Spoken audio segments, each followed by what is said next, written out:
I don't know what you guys do. I'm just following your lead, okay? Okay. You didn't get to say anything, probably. You're like, right, Maggie? Right. You got a big plan. Oh, I'm sweaty. Okay, good. Okay. And hello there. Good evening, partners, and welcome to this presentation of the Tumbleweed Zephyr. I'm Roger Tang, Executive Director for Porkfilled Productions, and we have Amy. Good. I'm Amy Poisson.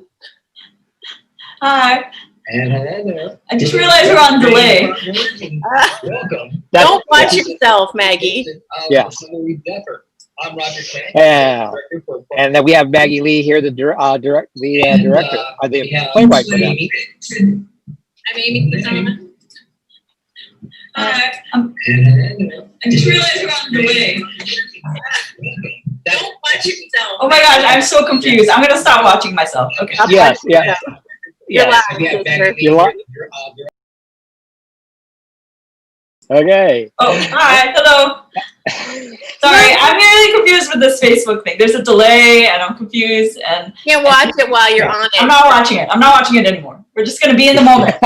Yeah. Hi, everybody. You have my full attention, and I think I just told everybody how sweaty I was too, because that was on the Facebook. So, just to reiterate, it's hot. It's hot. Hello. But anyway, welcome to this representation of the Tumbleweed Zephyr. This is the second of the New Providence trilogy series presented by Porkfilled back in the 2013, 2015, and 2016. And this was a special one because, well, as you might know when you see the video, we are not at the Theater off Jackson. Now, why is that, Amy? What? I don't know, Roger. Actually, I do. So, I got to also say that for those of you who don't know this, this is actually the reason that Maggie and I fell in love was this play, just so you all know. Because when we met at speed dating, although Agostia Coley will swear that he introduced us, which actually might be true. I've been having slight memory remembrances about he that. mentioned that I talked about you, and he was like, "Oh, yeah, I know her," but we face-to-face talked. Face-to-face talk. Yeah, so we met at speed dating for playwrights and directors through Rain City projects, and Maggie always tells this story, so I'm tell the story. It's good. I'm going to tell it this time. I'm probably won't be as good. I like to know what the other side was, actually. So you're going around and you sit down, you chat with people, and people are pitching their plays to you. It's kind of weird and cool. And I had never done speed dating because I've been married for 25 years, so that wasn't a real thing then. So we're talking to people, and then I sit down across from Maggie Lee, and she's like, "Okay, so I got this idea. I'm going to put this big train on the stage, and it's going to be like 2 stories, and someone's going to come from the sky, and what do you think?" And I was like, "Yeah." And she's like, "Really?" Because many of the directors were not so receptive to that. So anyway, we had to be in a different space because Maggie wrote this crazy script for the theater, for Fringe Theater, that had 2 stories of a train with action on top of the train and somebody coming from the sky to come down on top of the train. And we talked a little bit about where we could put it, but then we decided we just wanted to go for it. And so I was talking to people about who would be crazy enough to design and build this train for us. And Seattle Scenic, which is no longer around, sadly, and Craig Woolham, I sat down with Craig Woolham, took him out for a cocktail and said, "Craig, got this big idea I want to run by you." And he didn't balk. He drew out this double-decker train that had hydraulics and on a napkin in a bar. And that was the only design I ever saw of that. Yes. But I had faith that it was going to come true. And lo and behold, it did. And so that's the story. We needed the height, simply. We needed the height to do all that. And bless his heart, you'll hear more about this later, but we needed a place to push Michael Blum over the edge, down a rackety-reekety ladder on top of a wiggly train to test his steel. So, which you'll also see soon. That's what I got. Are we gonna sing now? Well, yes, I guess we can. One of the special things about this representation, this live stream, is that today is also the birthday for one of the cast members, Manuel Kowale, uh, and who is years old. And we want to be able to celebrate that. He's also now one of the executives of a lobbying group for the arts down in Olympia. So we need to push him up and lift him up and celebrate his life. So little happy birthday before we go any further. So Sing along at home really loud so you don't hear us. yes, Ready? and Happy birthday to you. Many Oh, this was hard on Zoom. Happy happy birthday to to you. Happy birthday, dear Manny. dear Manny. I love you so much. I hope you're happy married birthday to you. and many more.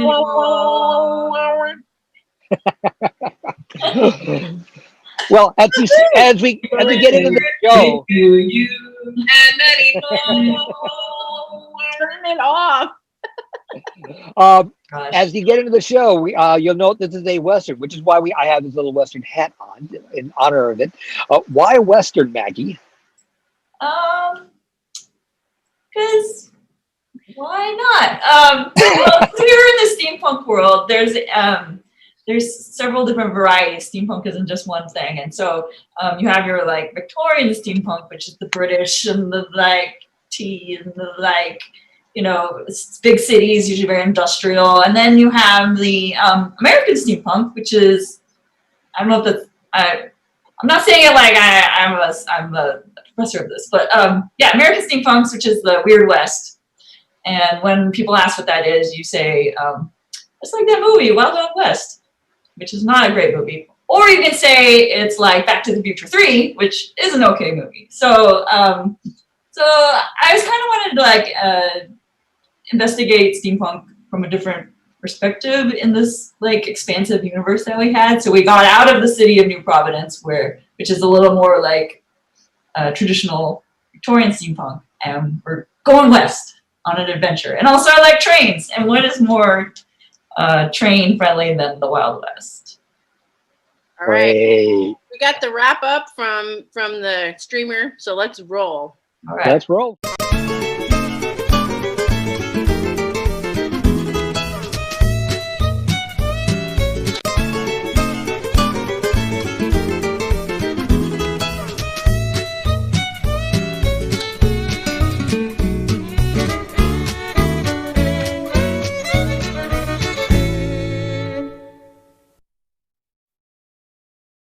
Welcome to Central Station in the fine city of New Providence. I'm Miles, and I'm here to make sure your trip is as comfortable as possible. Just a few announcements before we depart. In the unlikely event of an emergency, please follow the green exit signs either out the way you came in or back around yonder. If you find yourself in need of additional provisions for the journey, just pop out the main terminal for all your food and beverage needs. Now, all them jingling, glowing devices y'all have, something about them doohickeys mucks with the inner workings of our locomotive, so please make sure to turn them completely off. If you don't, you're liable to stall out in the middle of the High Plains Desert. Let me tell you, that ain't no picnic. Now, if you enjoy yourselves today, please tell all your friends and acquaintances we will be departing out of Track 12 here until August 29th, and make sure they book their tickets in advance. Now, on behalf of the rail company, we'd like to thank you for riding with us this evening. Please relax and enjoy your trip on the Tumbleweed Zephyr.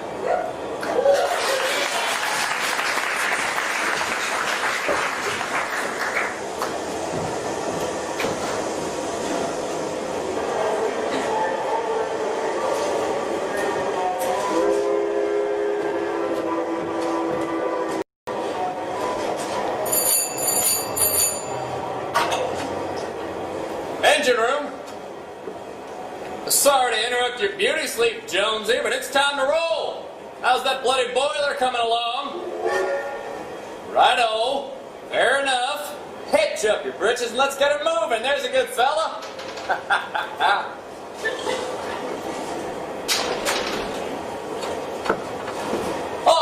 ladies and gentlemen, westbound through the territories, Catasamoris Springs, the High Plains Desert, and Rumination. All passengers for the Tumbleweed Zephyr. All aboard! Hi, Miles. Are we off already? As soon as this bucket of bolts is ready to leave out of the station, is there something you needed, Miss Evangeline? No, I was just wondering if you could Don't see. need to scum so fast, they'll hold the train for us. Excuse me, conductor, if you could direct us to carriage 6. Right this way, miss, just down 2 cars. Much obliged. Oh, and about our luggage. Well, excuse me, miss, I did not notice you there. You didn't notice me. You must be losing my touch. My fault, entirely. Really ought to get these glasses looked at. But I do believe you aren't wearing any.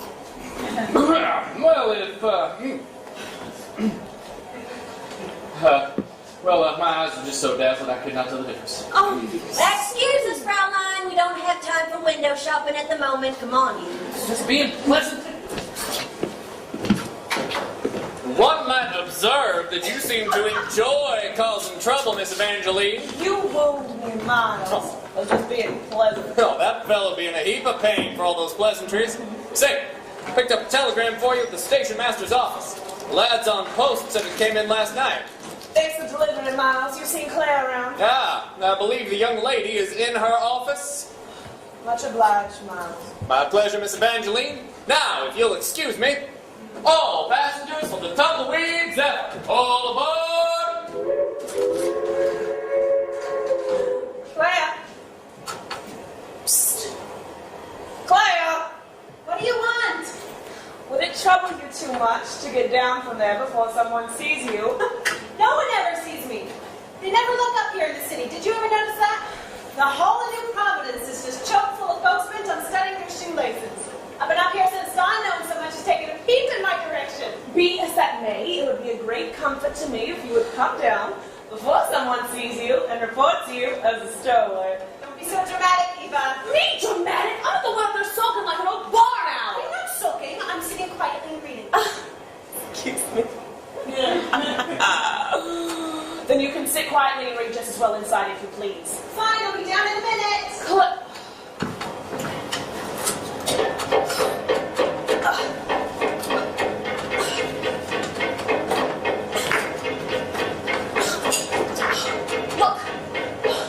you don't have to stay, all right?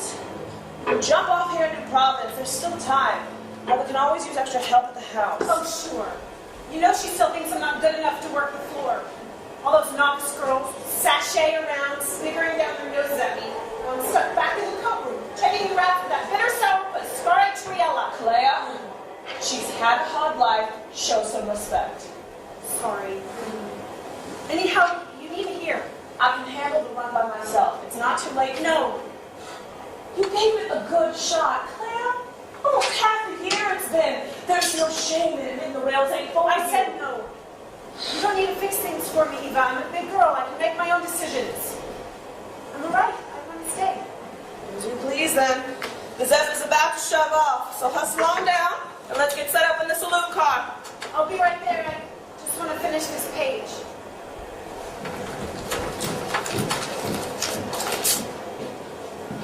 It's probably just another false alarm. I'm all right. I want to stay. Over here, Abby, number 8. Pretty sure the second-class carriages are supposed to be more toward the front. Bugger the second class. We are traveling in style. Now, why the devil did you bring that stupid umbrella? You'll look like the world's biggest tweed head prancing around the Western Territories with that thing. At least I didn't spend half my wages on that ridiculous new hat. I bought it on reduction. I think it looks rather keen on me. Oh, bother. I thought I told them to go on already. Dorothea's already late for a ship to the hospital. At the hospital. You know they won't leave till we pull out from the station. Bye, Ma! Stay out of trouble, sis. You're one to talk, Kai. Goodbye. We'll see you in a few weeks. Now go on. They aren't moving, are they? We best just find our carriage. Oh, would you look at this thing?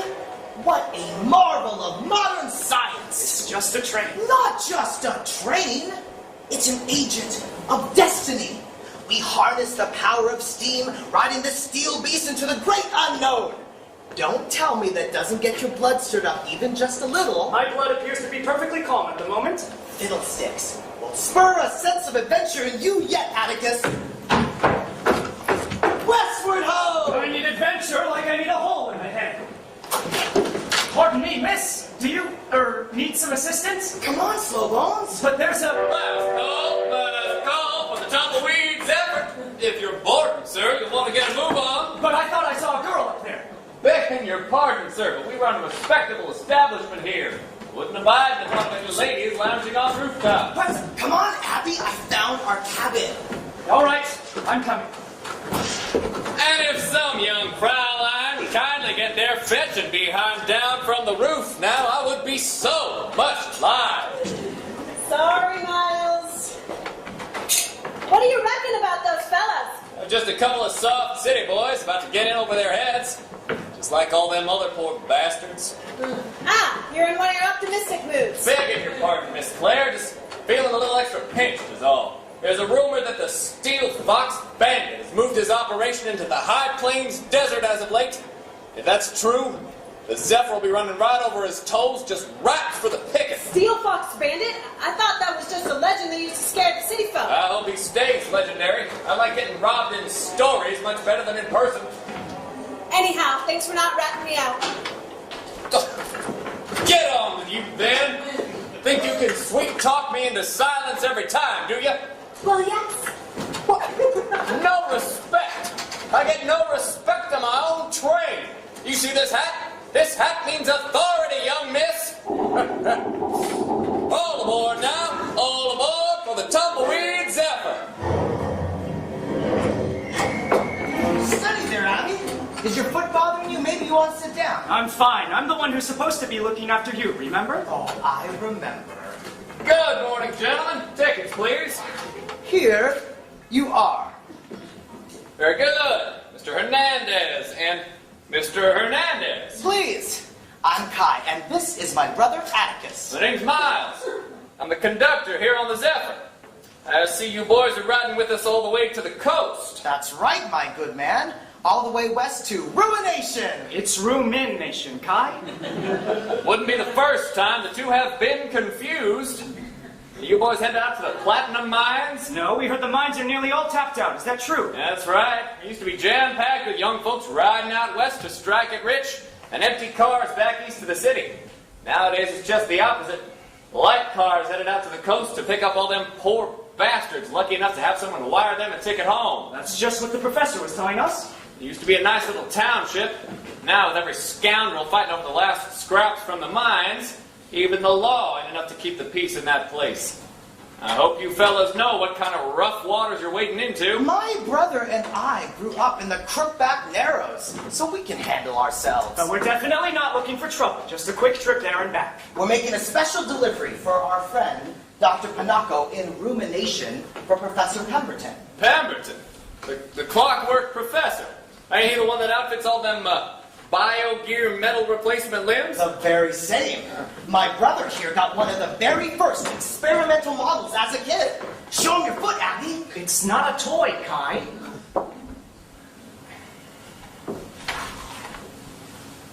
Wow. You lost your foot as a youngin'.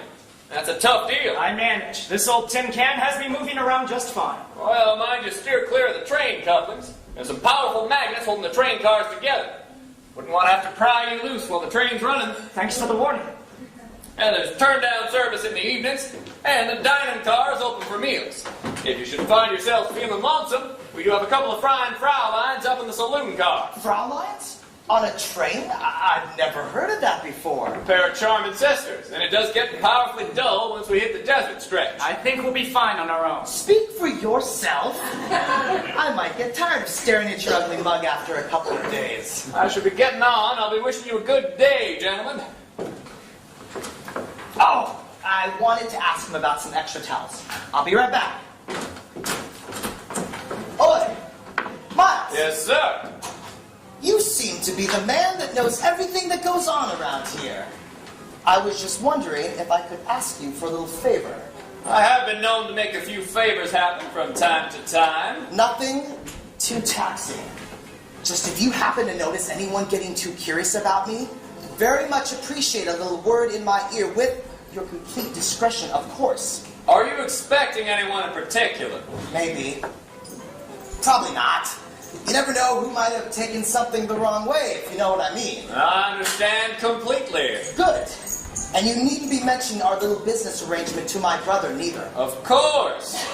Pleasure doing business with you, Mr. I Hernandez. told you. The name's Kai. As you please, Mr. Hernandez.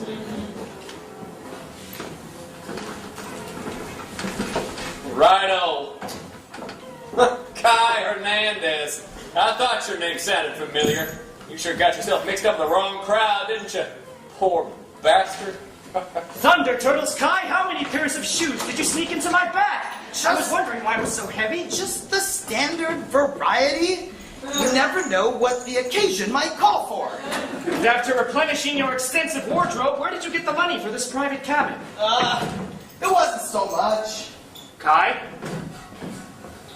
What? I know you're keeping something back. I can smell it when you lie. How dare you? I don't smell and I never lie. Uh-huh. The left corner of your mouth twitches when you fib.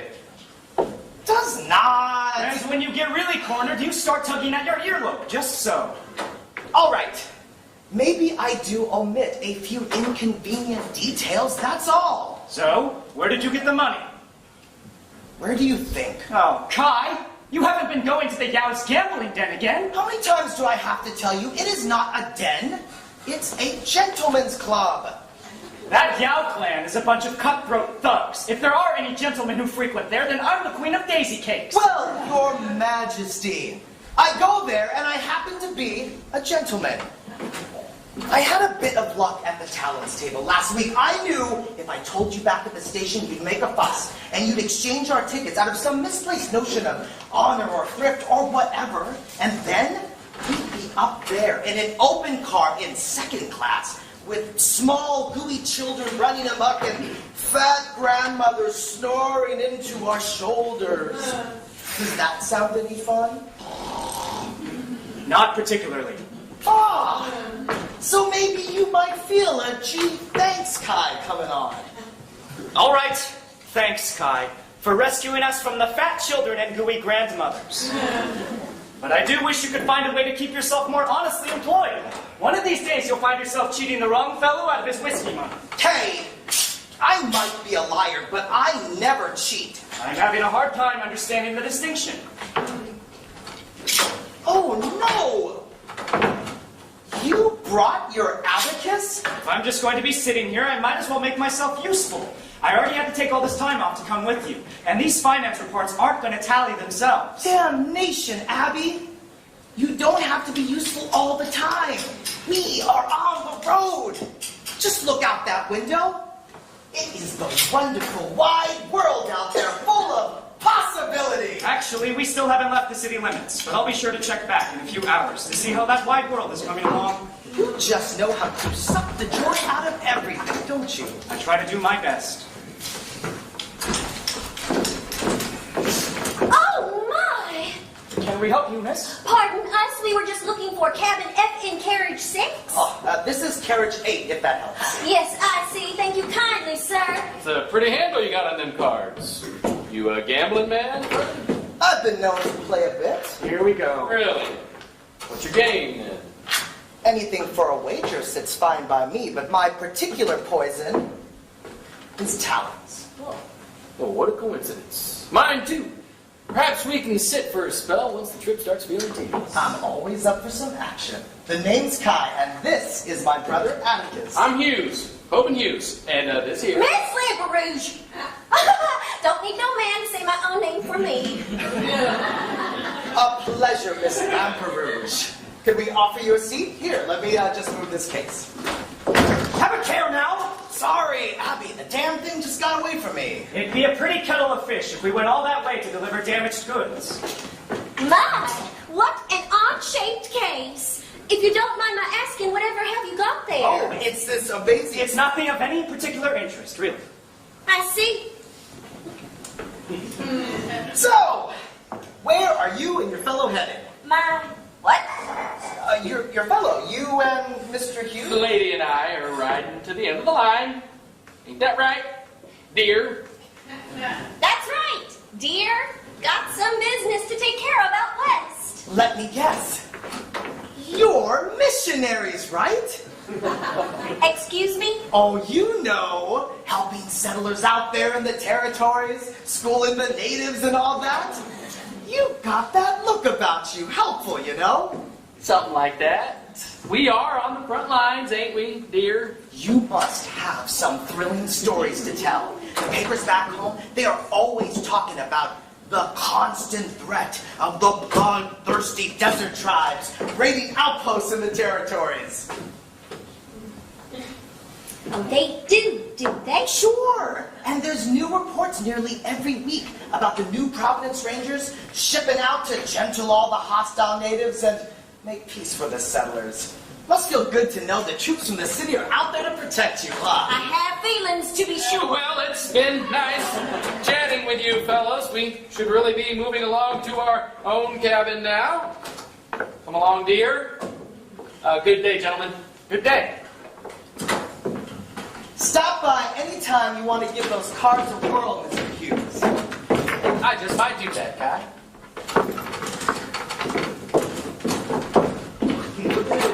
You all right, Ennis? I thought you were going to unleash the howling banshees of Zan on them. Like I would lose my cool over some ignorant little city brats babbling away, not knowing what they're talking about.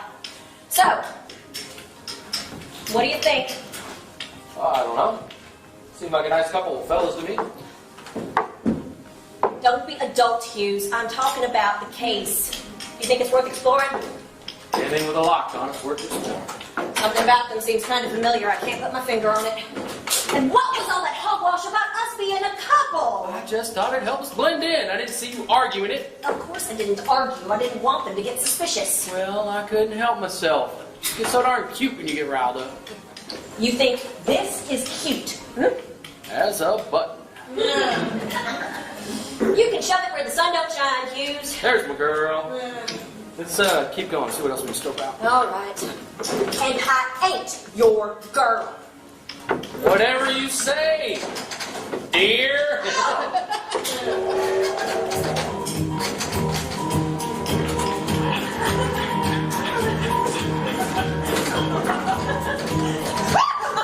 Now, sir, don't you get fresh. You run along to the saloon car. I'll be right there. Pour me a drink, will ya?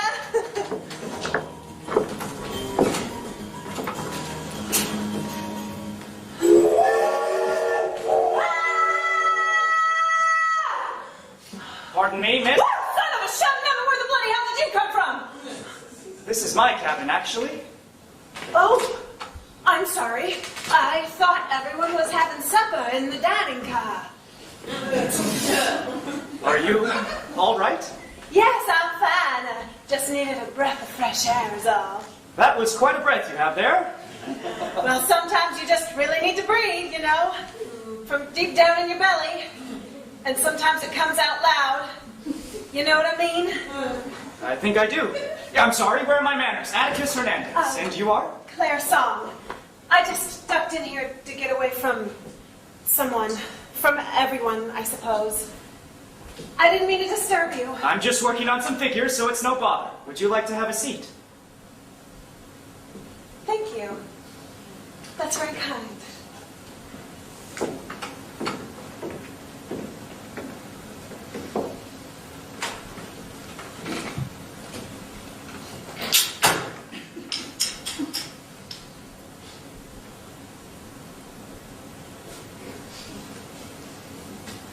Those figures ain't gonna solve themselves if you staring at me so. I'm sorry, it's just you have a very symmetrical face. That's a new one I ain't heard before. I saw you earlier on the roof. What? No, I don't think so. It was you. Why were you up there? I was just, the Fräulein's code says we can't leave a train in the middle of a run, even when we're stopped in station. Something about eliminating all distractions from our art or whatnot. Sometimes I just have to get outside these walls, out in the open air. No one ever looks up. Except you, I suppose. I usually don't. Oh, I thought I saw you ducking here. Come on. We gotta get ready for the evening rush, and remind me to ask Miles to get that old piano picked up, and we're gonna be singing. What is wrong? Excuse me, sir. I did not notice you there. Seems to be having a lot this evening. Am I interrupting something? No, nothing. Come on, you better. Okay, all right. Good evening, sir. Good evening, ladies.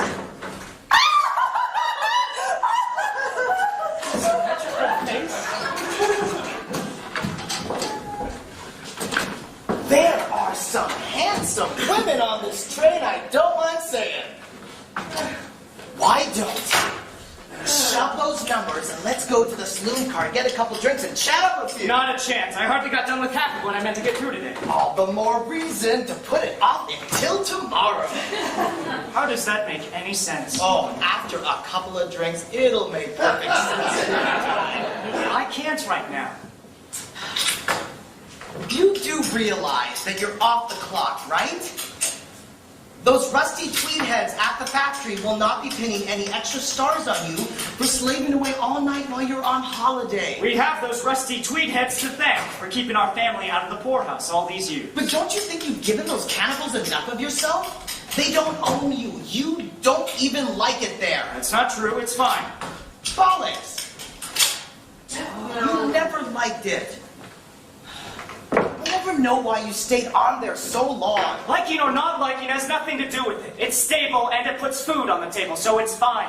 I'm fine. It's called work for a reason. I thought you would have grown up enough to understand that by now. I've grown up enough to know that chaining yourself to a desk isn't the only way to make a living.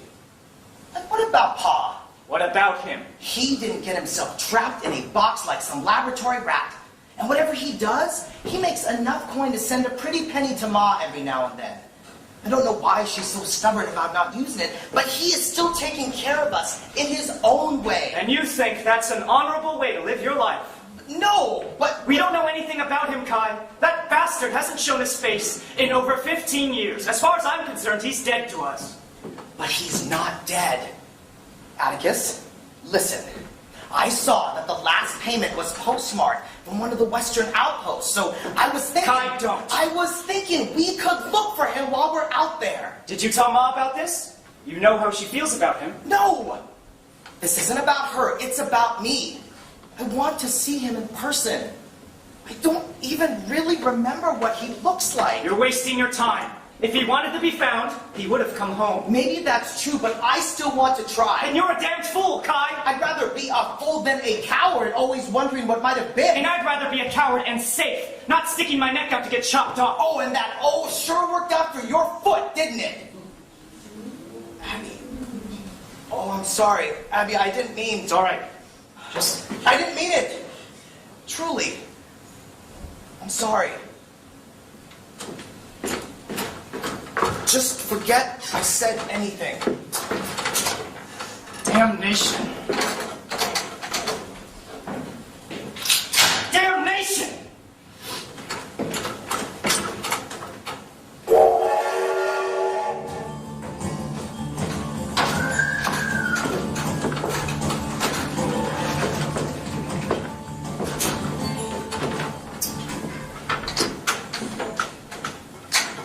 You could give a fellow a hand, young miss. Ever since that flighty porter gal ran off with that fast-talking velocipede salesman, I got more than enough chores to go around. What do you mean, Becca?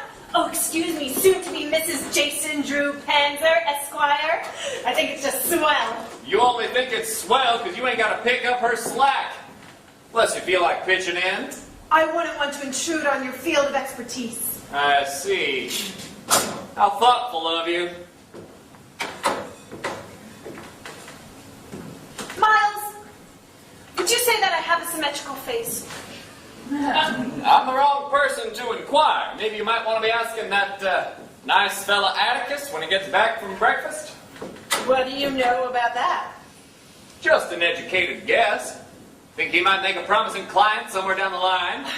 Wasn't like that. I just think he's different is all. Don't you be getting any romantic notions now. Your sister wouldn't abide to hear it For none. the love of Clafouti, Miles, I ain't fixing to weasel him into the church house anytime soon. You're in a prickly mood today. You sure ain't cut out for life on the rails, are you? True. Why does everyone think I'm so soft? You ain't soft. There's just something in you that feels like a struggle all the time. There's something fierce, welling up inside you that you keep tamping down with all your might every second of the day. Sure must be exhausting to be you. I got this feeling that there's something out there, just beyond the horizon. Someplace that I need to be. But I don't know which direction to start out, so I just end up walking in circles. That's just like the Zephyr, young miss. Every time you think you're moving forward, turns out you're just headed back the way you came. What are you doing in here? Just keeping Miles company. She ain't bothering me none. Ain't helping me none either, though. Look, I don't want to catch you in this cabin again. What are you talking about? You know what I'm talking about. That fella I found you with last night? You know allowing yourself to get attached is against the code. I wasn't attached to anything. We were just talking. Ah, that's how it starts. Listen, when I agreed to let you on here, you promised you would make no trouble for me. What trouble? Am I making trouble? When my sister goes shirking her duties to moon at some fella, that makes trouble for me. The code has these rules for a reason, Claire. Yes, they're about keeping the honor of our profession, but they're about shielding you as well. I know you're already upset with whatever worries are. I'm not upset. But you chose to stay on here. So you have a responsibility to be a professional. Don't go shaming the code, acting like a child, Claire. Do you understand me? I understand perfectly, Eva. I won't be making no trouble for you.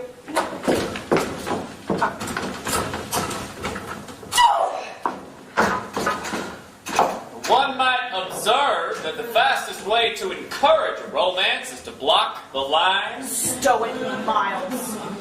I know I should have let her on here. She ain't cut out for it. Why did you then? Oh, because she's my sister. Who else is going to look after her? Well, maybe looking after ain't exactly what you need. She don't know what she needs.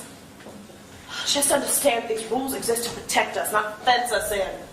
I learned it myself the hard way, and I will spare her that pain if I can. Well, she's lucky to have you, Miss Evangeline.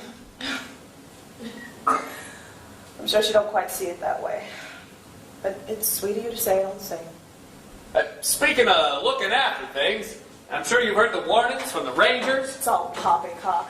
They're always going on about bandits and raids and nothing ever comes of it. Well, all the same, I'd be on my best guard if I were you, Miss Evangeline. Don't you worry your pretty little head. I'm always on my best guard. I've got your back, you know. But not that you need the help. Much obliged, Miles. I know I can always count on you.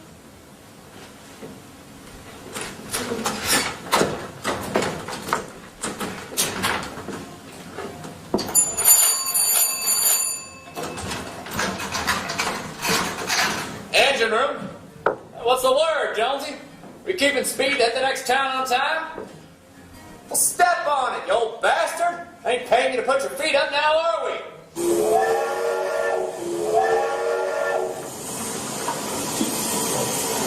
Ladies and gentlemen, coming up on Catamari Springs. Next up, Catamari Springs.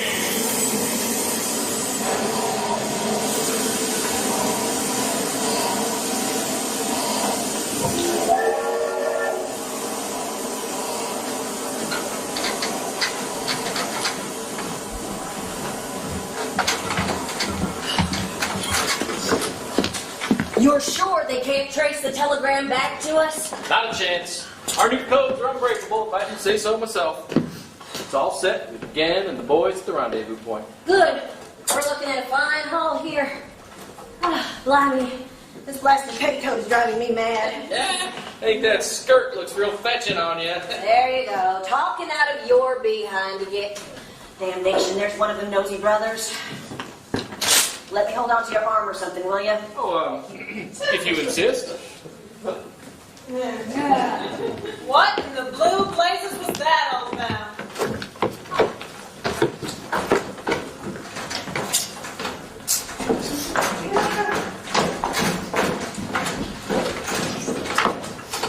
Hello, it's you. It's on. Hello. I was just stretching my... Are you all right? Yes, fine. We really ought to stop meeting like this. Are you going somewhere? Nowhere to go. It's too hot up on the roof. I'm getting right-headed from the glare. It's much cooler inside. Would you like to come in and sit down? Well, I'm sorry, if it's not too improper to ask. no, not at all. That sounds refreshing.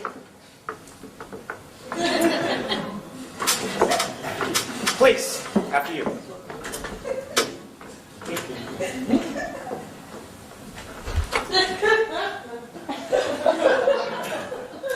Let me get you a glass of water.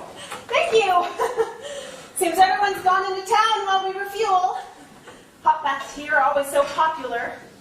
Why anyone would want a hot bath in this heat, I'll never know. Why didn't you get off the train with your brother? I'm a bit squeamish about removing my shirt in public. Ha ha ha! I never would have guessed. And I've been neglecting my work, so it seemed like a good time to catch up. You're so industrious.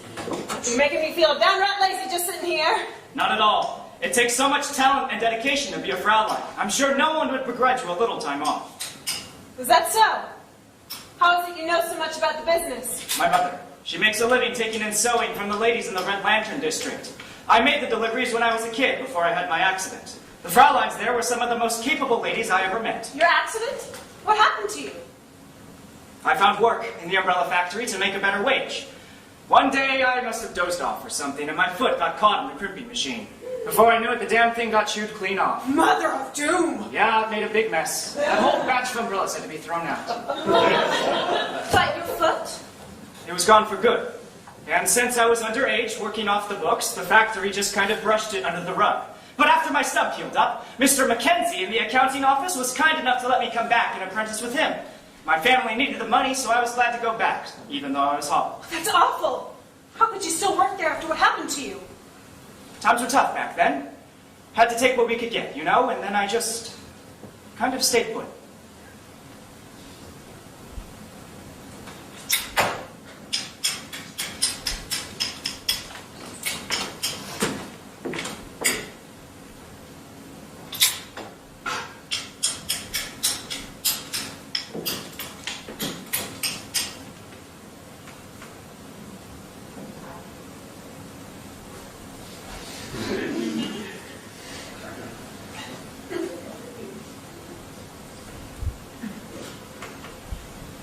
All those calculations, they seem so comforting, you know? There's always such a clear right answer. 2 and 2 will always make 4. I never had the patience for calculations myself. You're lucky that you like it. It's a stable wage, and I suppose it suits my temperament. But you don't like it? I never really think about it. It's just work. You know, I just do it. You sound just like my sister. Eva's always been so practical about the business. She's one of the top Frauleins on the rails. Been on lines all over the territories. So I thought I might give it a try. Get out of New Providence. See the world a bit. From what I can tell, the world looks pretty much the same from inside a train car. But you aren't a prisoner here. You can get off the train if you really wanted to, right? Yes. Then what's keeping you from leaving? Just don't know what I'd get off for. The truth is, I'm not very good at my job. I'm sure that's not true. The Song family have been Frauleins for generations. The most respected house in the city. I have been schooled in the code all my life, and I can tell you without a shadow of self-pity, I'm a terrible disappointment to the profession. You know how Frauleins are always supposed to be the perfect companion for every occasion? Me, I'm just so awful at keeping up that smile all the time. But that's what the ladies in my family have always done, and any girl would be honored to have my place. I just feel so... Trapped. Yeah, like a fox in a trap. I'd be willing to chew off my own foot if I just knew where I'd be headed to. Oh. I'm sorry. I didn't mean... It's okay. I know what you meant. You know what I might get off the train for? See those fine ladies walking down Main Street with them paper parasols? What about them? I always wanted a parasol just like that one, see? All soft pink with little yellow flowers.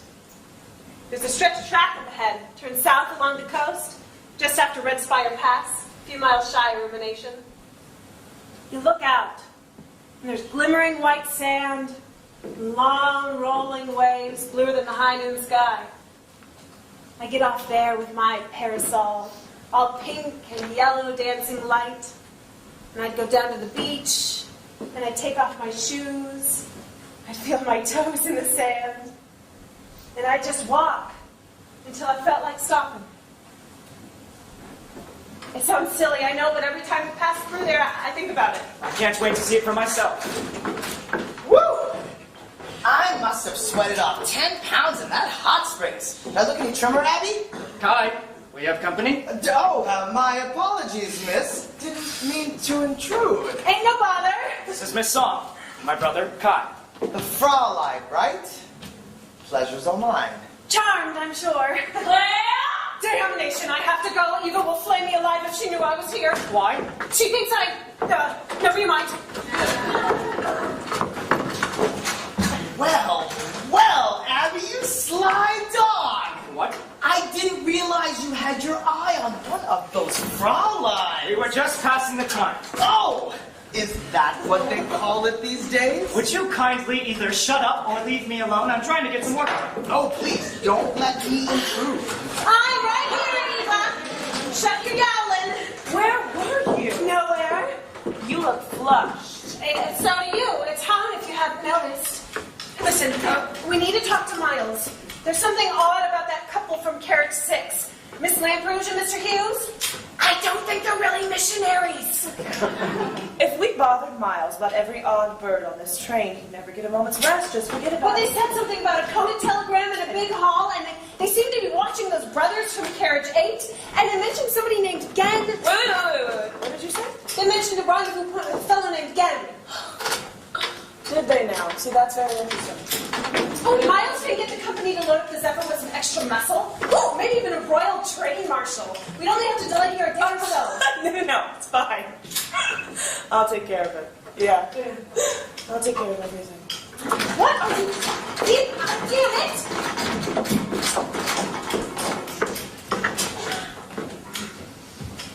That couple from Carriage 6, huh? Seems like it might be a good time for me to have that little card game with Mr. Hughes. Last call for the Tumbleweed Zephyr. Next up, rumination. All aboard!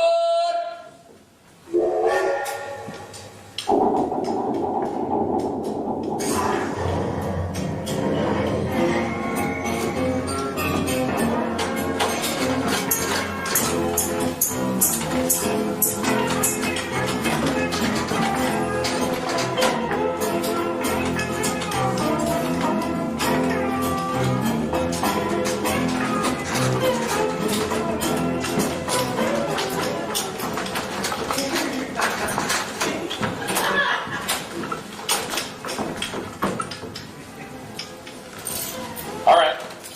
Charges all set to blow? You gonna tell me how to do my job?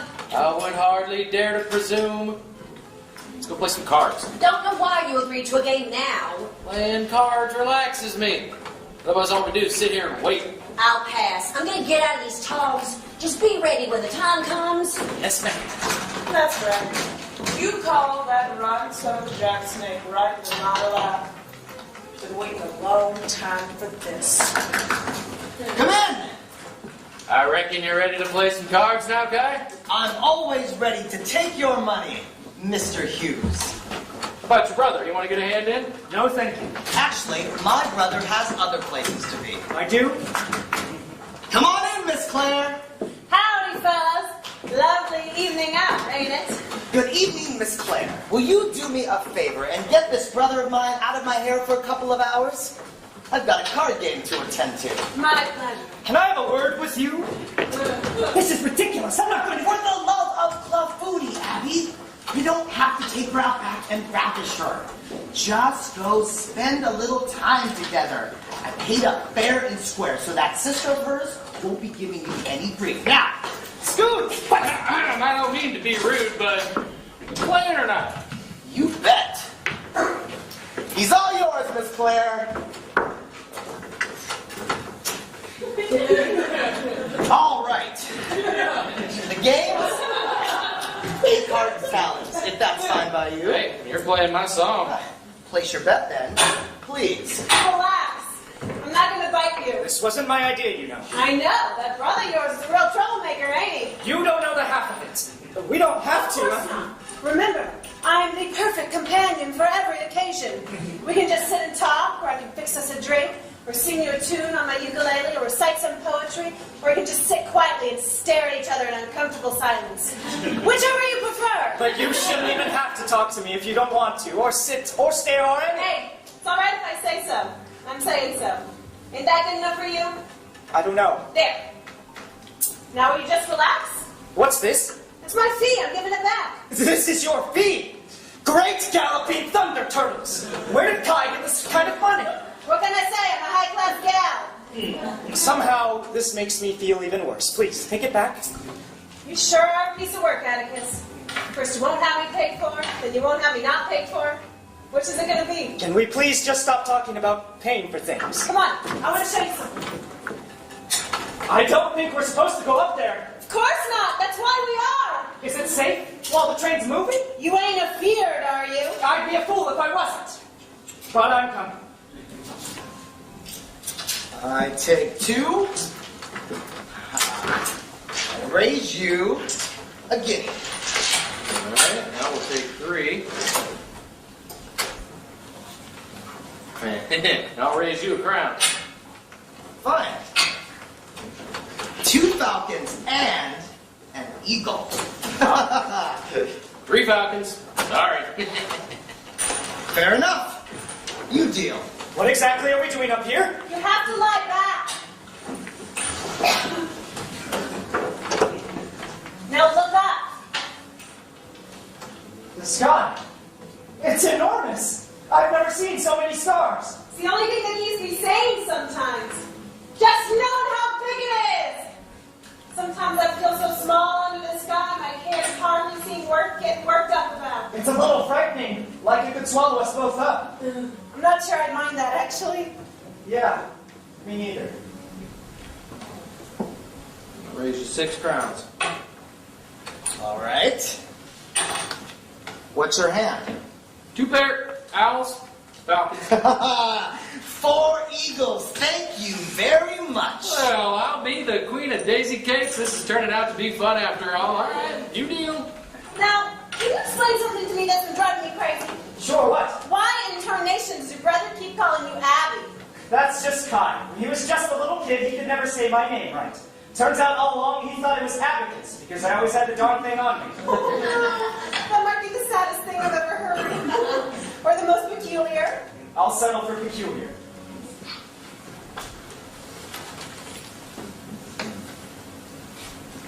Raise you 10 guineas. Whoa there, fella. That's quite a bet. If you don't want in, you can fold.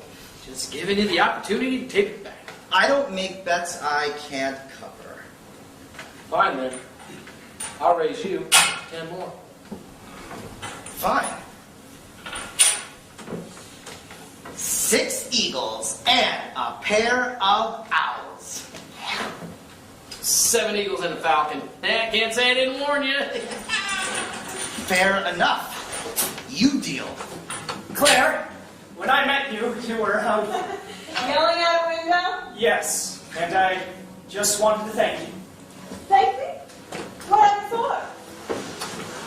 I have a quiet life. Even when I lost my foot, I didn't say a word. I saw the blood pooling on the floor. My blood, and my jaw clamped down so tight over the pain, I nearly passed out from the pressure in my skull.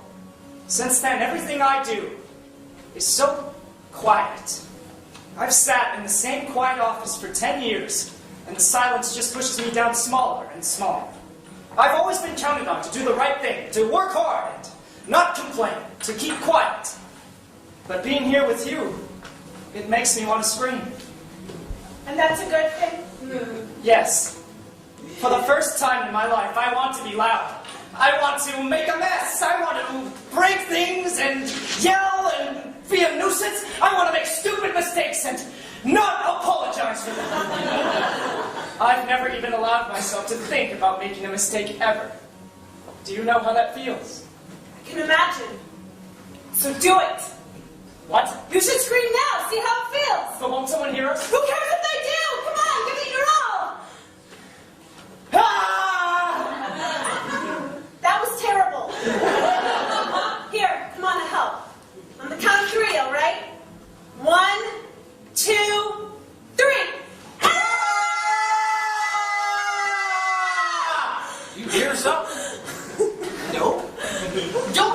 try to distract me, Mr. Hughes. I will take another card, please. My goodness. It gets easier with practice. Now, I don't know so much about the breaking things or making a nuisance of yourself, but... Oh, my. I'm sorry. I've never done that before. I mean, I have done that. I thought you weren't going to apologize no more. You're right. Sorry. Raise you 30 guineas. All right. I'll take 2 and raise you 30 more. And I'll ask you, Mr. Hughes, what exactly is your story? I could ask you the same thing, Kai. If you are who I think you are, then you already know. Isn't that right, Mr. Yao? What's that now? Don't play dumb. You are from the Yao clan, aren't you? The Yao clan. I know you all think I cheated Wilhelmina at that last game, but it is not true. Sure, it was a sizable sack of loot on the line, but I don't cheat, period. Oh, there, fella. You played Talons against Wilhelmina Yao, the head of the Yao clan? Are you plumb crazy? Yes! I mean, you're really not with the Yaos? Oh, hell no. Ooh, I do not mess with those crazy bastards. Damn nation boy.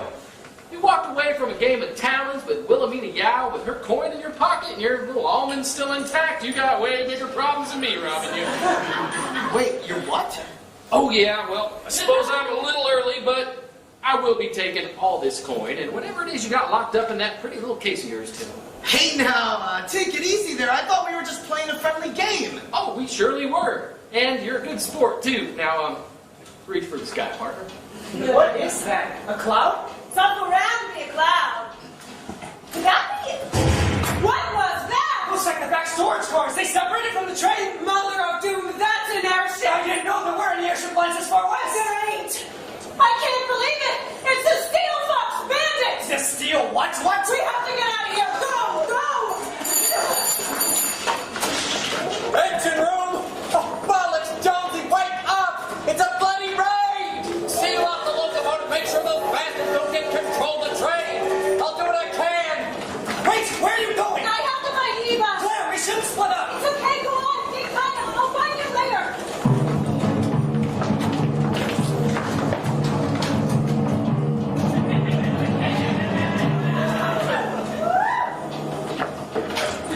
Take her up, Joe! Salvage what you can and wait for my signal.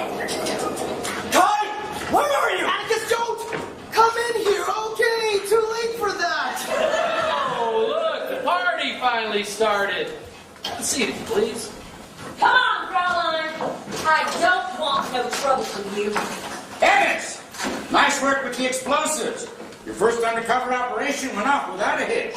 I'm so proud of you, my dear. Thank you, sir. I knew it! You were them! You were the Steel Fox Bandit! Where's your caterwauling, girl? Now, what have we here? A Fraulein. And as such poor girl goes, she's just doing her job. With all due respect, sir, she's been snooping around this whole trip. We ought to keep an eye on her. Well, bring her along then. Where's Hogan? Claire, are you all right? I guess we shouldn't have bothered splitting up. Hey, Hogan! Playing cards again? Thought you was trying to quit. I had to pass the time somehow. He's a terrible cheat, you know. I knew it! I knew you were cheating. No one gets 7 eagles on a first round pass. Will someone tell me what's going on here? Who the devil are you people? I'm sorry. Allow me to introduce myself. The Steel Fox Bandit, at your service and efficiently raiding your train. Great galloping thunder turtles. I know, I tend to have that effect on people. Huh? What? It is you! I can't believe it!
Okay.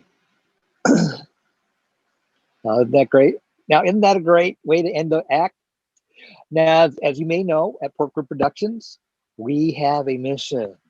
At Porkfilled, we produce and develop genre plays. We promote Asian American and POC artists, and we imagine fantastical, inclusive, and fun universes. We envision a bright universe informed by diverse experiences and perspectives, and populated by larger-than-life characters where everyone's story is heard.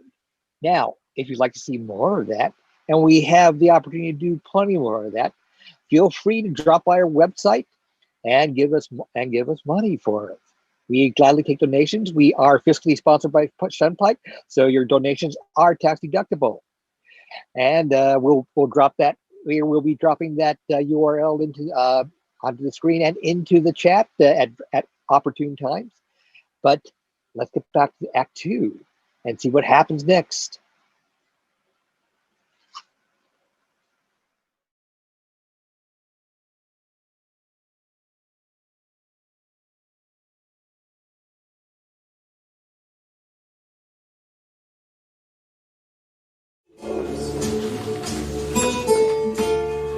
I just can't believe it. I can't believe Pa is the Steel Fox Bandit.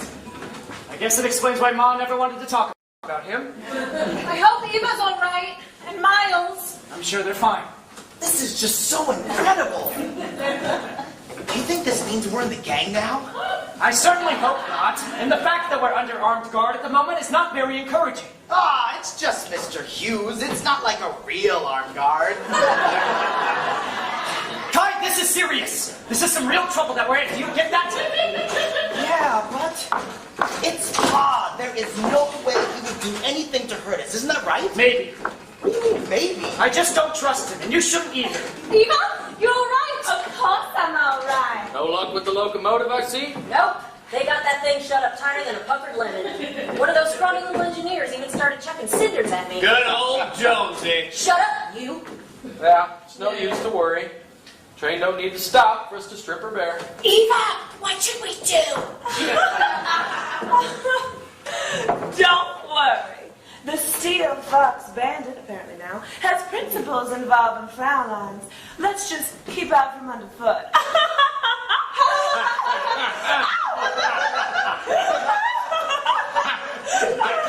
Some of us working stiffs ain't so fortunate. I told you to shut it.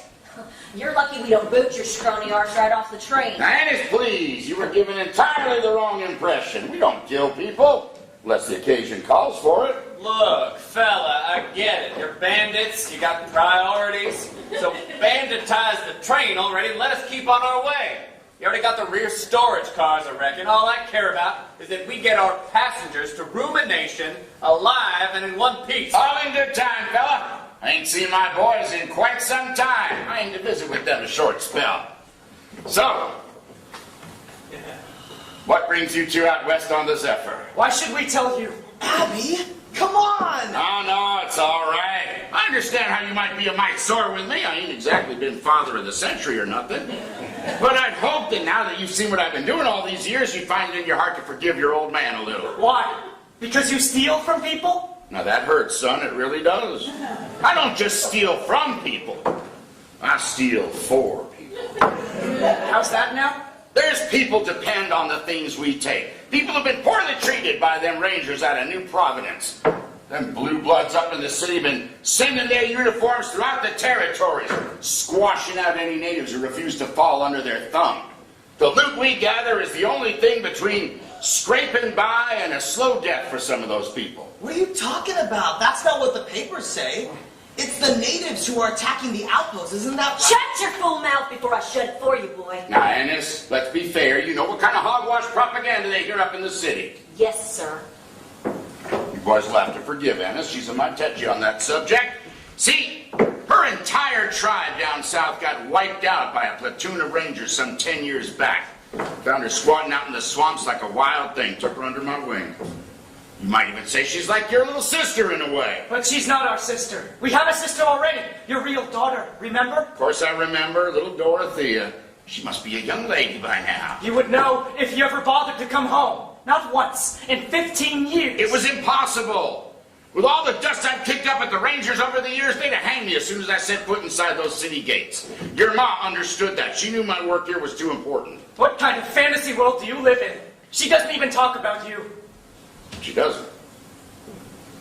Well, she's probably just trying to protect me from the Rangers and shield you boys from knowing too much. All those nights she cried herself to sleep. All those endless days she worked herself to the bone to keep us fed. That was all some secret plan to protect you? She's never even used the money you sent. Not a penny of it. She makes Dorothea take it to the Friars every time. She doesn't even open the envelope. She doesn't use the money. Well, then how you all been getting by? I take care of us, Pa. You should have been there, but I'm the one who takes care of us. We didn't need you, and we still don't. Abby, calm down. I'm calm. Raid the train if you want. It makes no difference to me, but just do it quick and disappear like you always do. Now, get out of my way.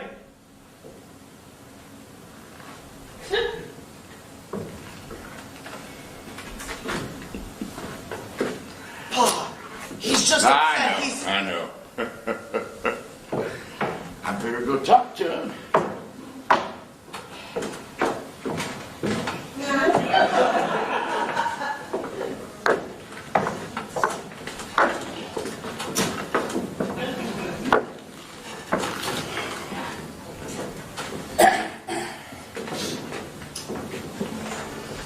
You've done a good job of raising the family, Atticus.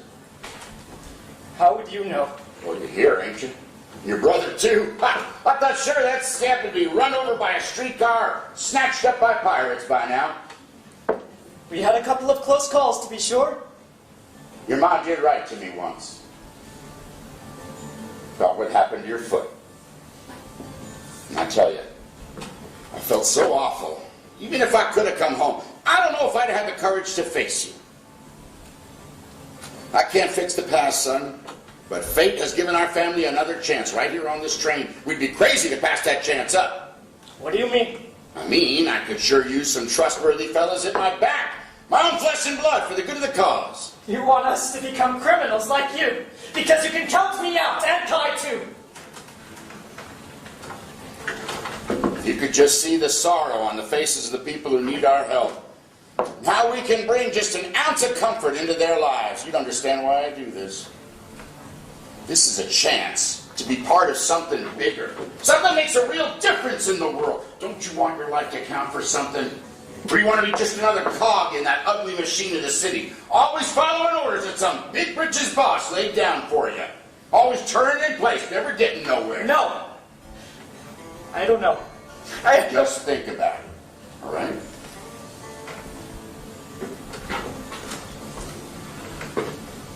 I know you don't believe me, but deep down, I know your mom understood why I dedicated myself to this life.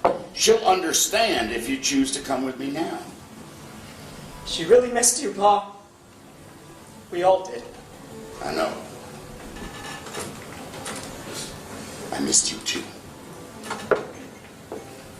So, you've been in cahoots with our pa for a while, I guess. What's he like? Well, I guess we'll get to know each other better once we join the gang. Who says you gutter crumb street rats are going to be joining anything? Of course we're joining up. We're his kid. Oh, yeah? Who was there by his side all these years fighting the hard scrabble life? Who stormed and bled and risked their necks backing him up? Not you, measly whelps. We would have if we'd known where he was. City folks always got an excuse. I don't know. Might be kind of amusing having him around. Ha! What a load of horse puck. If we start picking up every runt of the litter from the side of the road, then we may as well huck ourselves to the nearest tree and wait for the Rangers to scoop us up. Hey, who are you calling a runt? Well, now ain't this sweet? Already squabbling away like siblings. If I had a sister like her, I would have jumped in a sack years ago and drowned myself. Abby, you okay? I'm fine. I'm just thinking some things over. So, Pa, when we join the gang, Do you think maybe we could get Dorothea and Ma to come out to visit? Maybe we could stage it as a kidnapping. For the last time, you ain't joining up with us. Well, now... You can't be serious. Well, that's up to the boys to decide. They are my kin. Really, Pa? But again, sir, they don't know how to handle themselves out in the wild. They'll learn fast. They got my blood, so we know they're wily bastards at heart. I'm sure you will come to love them just like your own brothers, Anna. But, sir, and I ain't going to have no more discussion about that. You hear me? Yes, sir. Well, now that we are all one big, happy family, why don't you boys go ahead and open up that mysterious case of yours and show us exactly what it is you're transporting. Sorry, that's private. Maybe if I blast a hole in it, you'd be more willing to share. Maybe little sisters ought to mind their elders. Don't you dare call me Lil. Abby, just show them before they bust it open. Here, I'll do it.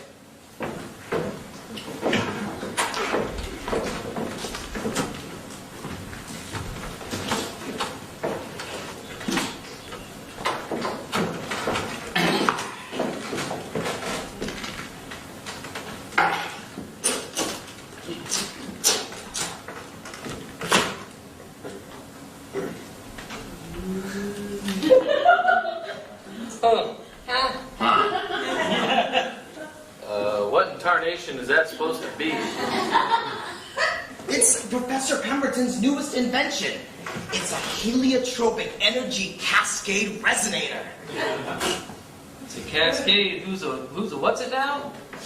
It's like what's art?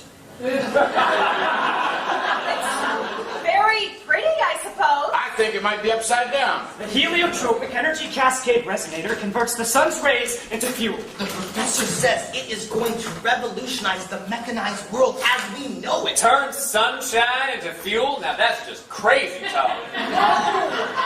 I've seen it. It works. Well, most of the time. In New Providence, the factory haze makes it kind of useless. But the West Coast gets sun almost every day. So the professor's old colleague, Dr. Panaco, is going to use this prototype to help get rumination back on its feet by powering up some new industries. Now, we get a powerful lot of sun out in the desert, too. It'd sure be a boon to have a bottomless fuel tank for our airship. Sure enough, woman. Let's grab that heliotropic doohickey and prepare for our pickup. I don't think so. All right, you can carry it if it makes you feel better. I'm not carrying it anywhere. You can't just take it. Well, sorry to break it to you, son, but we're bandits. This is what we do. You'll get used to it as we go along. No. The professor trusted me and Kai to deliver this package. I owe him more than I can ever repay. I won't let him down. I understand you feel an obligation, son, but we got people. Good people. We ain't got time to nitpick over who owes what. The Rangers are raiding down south by Old Baxter Creek, even as we speak, burning down villages. They need our help now. Surely you can understand that. I do, and I am sorry for it, but you're still not taking it. I won't let you. Do you understand me, Pa? Huh, I knew they was too soft. Atticus, be reasonable. No, Pa, Abby's right. It belongs to Professor Pemberton. It's not ours to give away. But I have something to give you instead, if that'll help.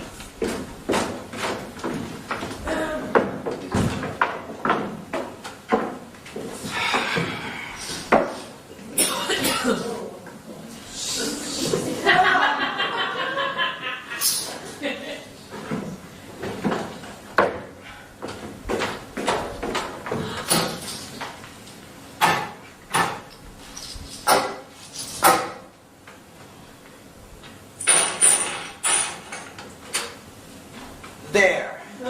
That there's mine, and it belongs to me. And now, it belongs to you. Mother of doom, that is a fair lot of coin. You always were a chip off the old block, Guy.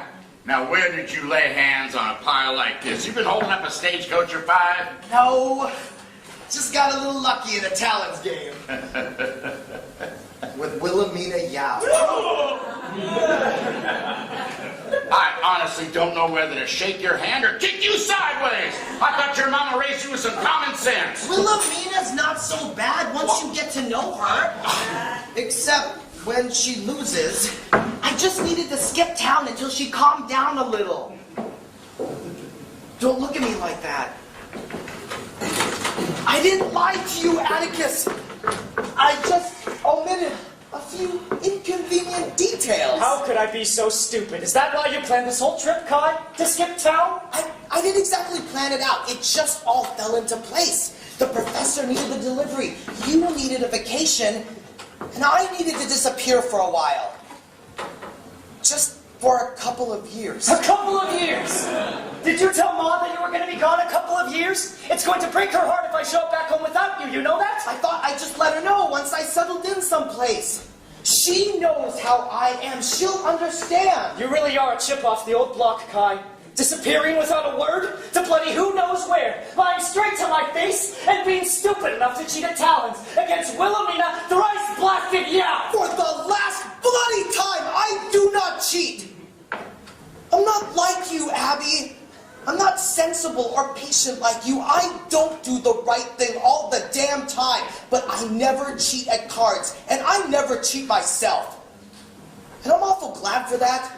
Because I have watched you cheat yourself for all these years, and it is time that someone finally called your bluff. Kai! So just shut up for once and let me take care of things.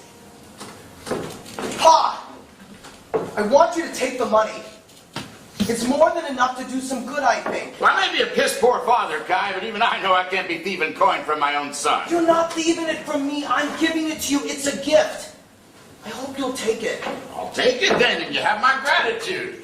But I'm truly sorry, boys. I'll be taking that heliotropic energy gizmo as well. But, Pa! If that damn thing does what you say it does, it could be just what we need to finally get a leg up on the Rangers. Unlimited fuel for our transport, I just can't pass that up. Not even for family. I'm sorry, boys. I'm sorry, too. Open. Let's prepare for our exit. Dennis, grab that case. Yes, sir. Get out of my way. Hand it over. I'm sorry, I can't. I'll just have to make you then, won't I? No! Grab the case, Fraulein, and let's get moving. You like climbing on roofs, don't you? Out of here. It's okay. Just do what she says. Now, I know you boys will be good and stay put for me. I'll be seeing y'all at the next family cookout, you hear?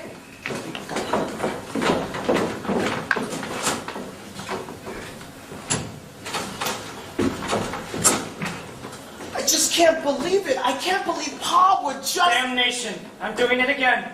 Doing what? Just do what she says. Bollocks on that. I need to get loud. I need to break things. I need to make a nuisance of myself. If you're serious about that fellow, then I can use you. Follow my lead, get on out of here, and scoot up to Claire when the time comes. What do you mean? You'll see.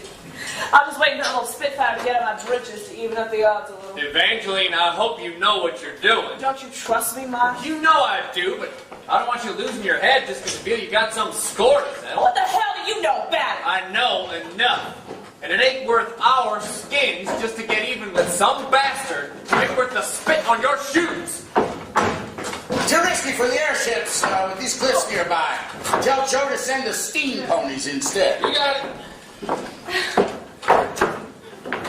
Well, boys, sure was swell seeing ya. Wish it could have been under better circumstances. In time, you'll understand that we just did what we had to do. I'm sure we'll meet again someday. But Pa, can't we still... Let him go, Kai. He's not worth it. Oh, sir, one thing before you go. What is it, Fraulein? I don't do autographs. I'd be so much obliged if you put your hands up. By the order of the Royal Train Marshals, you're under arrest. This is all getting extremely tiresome. Is there anyone on this bloody train who is actually who they say they are? Little lady, you best put that thing away before you hurt yourself. That's Lady Marshal to you, Hernandez. And trust me, the only one who's going to be hurting will be you. Been waiting a long time to see you again. Do I know you from somewhere, Fraulein? Take a good long look. Nope, sorry, just can't place it. You got one of those faces. The Northern Line! 5 years ago! I cannot believe you forgot already last night, big dog. Yeah, the Aurora Express, I remember now. We got a great load of dried codfish patties off of that one. Hey, codfish for months! I don't recommend it, especially when you're sleeping 5 men to a 10. Again? Pa, she's going to shoot you if you don't shut up about the codfish already. Yeah, that was a swell gambit. Went off without a hitch. Why, I even kept company with a sweet young Fraulein. Almost talked her into joining the cause. Sure was a pretty little thing. Wonder whatever happened to her. She decided she wasn't going to take any more horse chestnuts from maybe two-bit bandits, and joined up with the Royal Train Marshal so that she could find that rotten son of a jack snake and whoop up his head to bits with toasty bullets upon 45. That's one. Oh. Ain't you looking well, Eva? Wait a minute. You with our pa? Oh dear. Stow it. It wasn't like that. You boys got all my good genes to look forward to. The men of our line have always aged quite gracefully, if I do say so myself. It's still so very wrong. Abby has an eye on her sister, you know. Whoa, well, that's just swell, son. It's about time you settle down with a nice young lady. I mean, it's not for everybody, obviously. Excuse me. Would it be too much to ask anyone in this room without a badge to shut the hell up? And you, how could you think I'd let you walk away after what you did? What did I do? You ended up staying, didn't you? Only after I saw the real brutality behind your precious cause. After what you did to my poor novice Fraulein Triella. Now, that's not fair. Couldn't have her go yammering to the Rangers. She lived, didn't she? Even kept the one good eye. You might as well have killed the poor lass. Ain't no kind of life for a Fraulein with a ruined face. I broke the code for you back then. I'm finally gonna make things right. You will face justice for all your crimes. Pa, did you really? What did you do? Don't worry, Kai. You have plenty of time to explain himself to the Rangers. You, lover boy, scoot on out and fetch my sister. I don't really have a gun. You wanted to make a nuisance of yourself, right?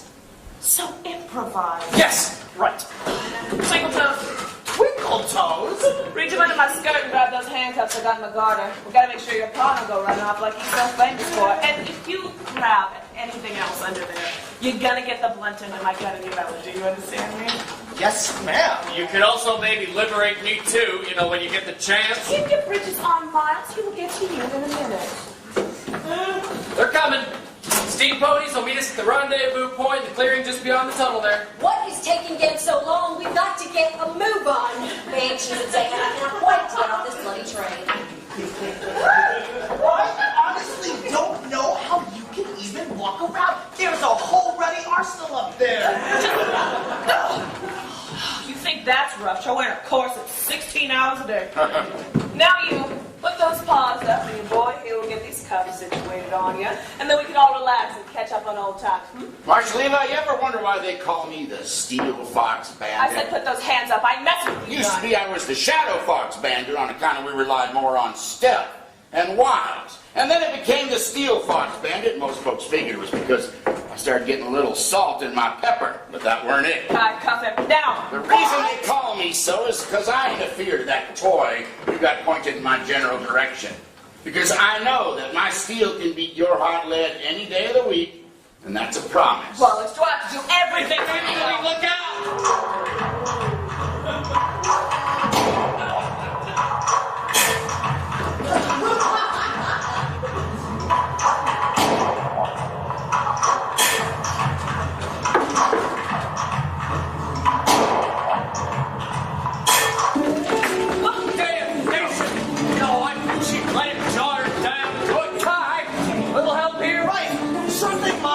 Did you hear that? I sure did. You keep an eye on the ponies. I'll go check it out.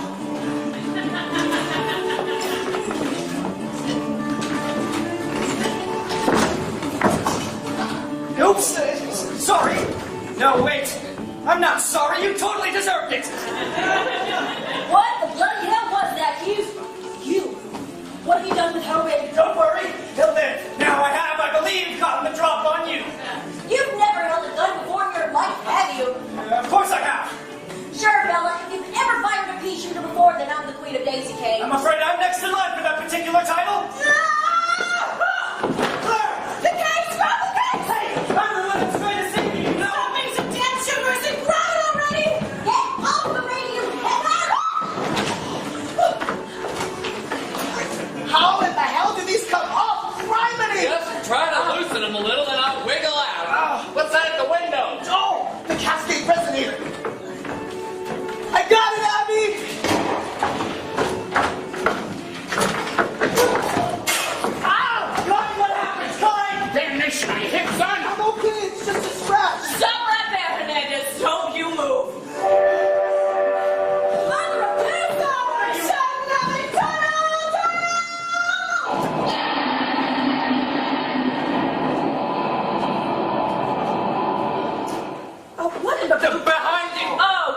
Now look what you made me do, Marshal.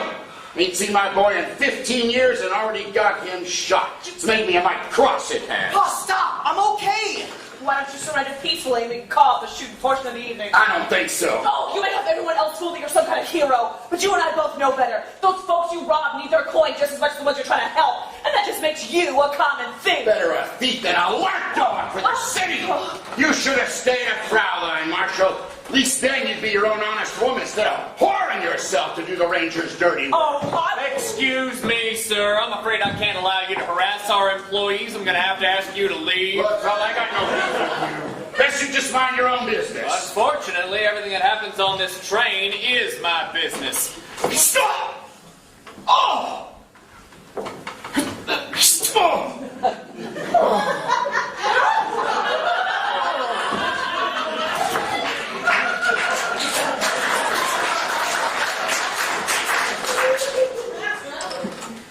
A few more taps and I can shut down your lungs, too. Hard to keep breathing without them.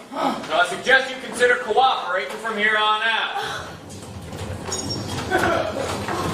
Whoa there, bloody time! Steady, girl! Hughes, again!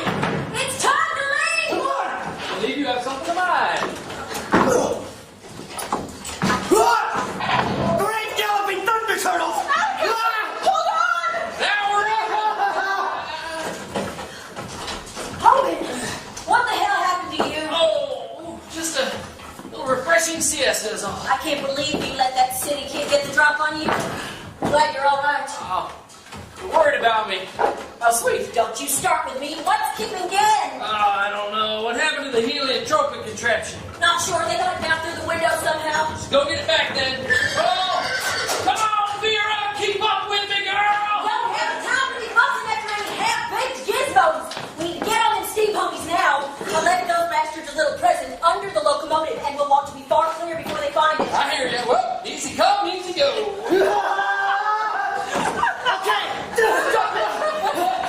Everybody just stop! I think you may be pointing that thing at the wrong fella, guy. I know, but he's my Paul, right? I just can't. Let me cuff him. It's what he deserves, and you know it. I know it. You're a good boy, Kai. Your brother done raised you right. Now, you stay away from that Yao clan, you hear me? Them bastards is crazy. Here! Pa, wait! Pa!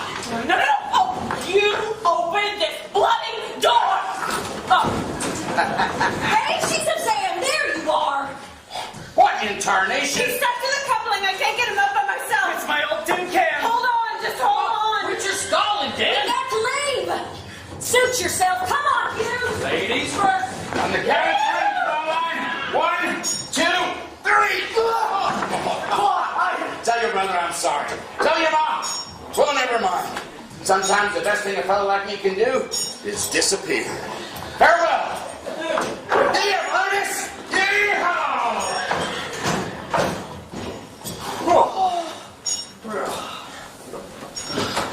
Evangeline, what are you doing? I can't let him get away with it. No, don't be ridiculous. You'll get yourself No, killed. you don't understand. Triella, she was ruined because of me. I'm the one who broke the code. Please, you have to let me go. Just let it go. It's not your fault. He's the one who did it, not you. Clara, you all right? Yes, I'm fine.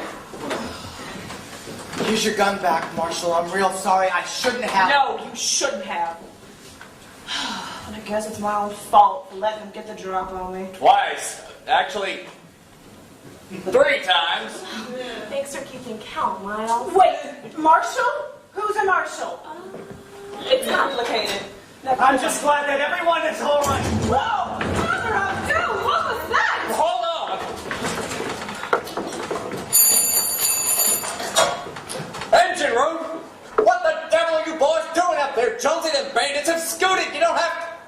What's that now? Wait, does it seem like we're going a little too fast? Mother of doom. Can't be helped now. Just get us round that curve, there's a good fella. Let's whistle a fair tune to all the gods we know. What is it, Miles? Looks like that crazy polecat bandit crawled under the locomotive when she couldn't get in and planted a load of dynamite. It's made a right mess of the braking system and bollocks knows what else. Jonesy's doing his damnedest to slow us down enough to make that tight curve to the south, but it's gonna get bumpy. What can we do? Best hold on to something. We should be all right as long as she don't roll. What? Everyone think good thoughts. Good thoughts! Right! Hold on. Here we go.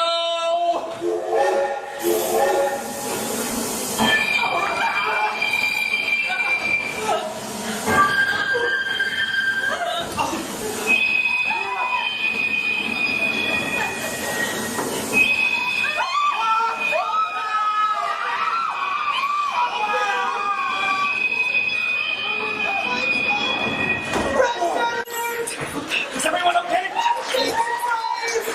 I'm alright! Daffodils! Looks like we all made it. Zephyr's a sturdy old bird, she is. 70 goes on a first round pass! I snap out of it. Did it work? The good thoughts? Yeah, it totally worked. Engine room? Jonesy, you magnificent bastard! I could kiss your grubby little cheeks raw. I can't believe you pulled that stunt off. What's the status on the locomotive? Where in tarnation are we? Did we jump the tracks? Oh, we made it. Look, the sun's rising. Oh. Is that the ocean? The beach. It's beautiful. Well, this will be a pretty kettle of fish to explain to the insurance company. And the Yows already have such terrible credit. What did you say? The Yows? Oh, that's right. The Yow clan owns half the rail systems running out of New Providence. Ain't turning much of a profit these days. Might want to invest in them bandits instead. Huh? Oh. You should tell him, Miles, ain't you second cousins or something? Oh, hush. Now, don't say that. I don't want to scare them. Wait, did you just say you're a Yow? That's right. Miles Yow, at your service. Oh, don't go looking at me all sideways. I ain't gonna cut your throat or nothing. I'm a train conductor. Not some hired assassin. Well, Not anymore, anyway. An assassin? Did you know he was a Yow? well, sure, everyone on the Zephyr knows. Why didn't you say something? I don't recall you asking about it, none. Well, that's true. Are you gonna turn me into Wilhelmina?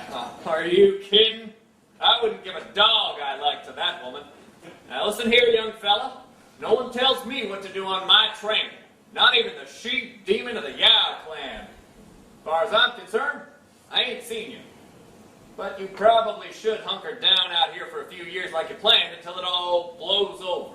And Wilhelmina's got a short attention span. She'll surely get distracted by some shiny new insult to her honor by then. I think so. Oh, I'm real sorry. I pointed that gun at you, Miles. Well, happens to me all the time. The real trouble now is how we're going to get this bucket of bolts down the tracks to the station. It's only a few miles out, but those charges put a good-sized hole in the boiler. Without power, we're stuck like a duck in the mud. Might have to wait a day or two for a tow, I reckon. Yeah. Say, you need power? What about the heliotropic energy cascade resonator? It just might work. You really think that newfangled contraption has enough juice to pull the whole train? Sure! I've seen it make enough power to light up 10 city blocks. Should only take a minute to charge with all the sunshine. Let's take it over to the locomotive and hook it up. Come on, Abby.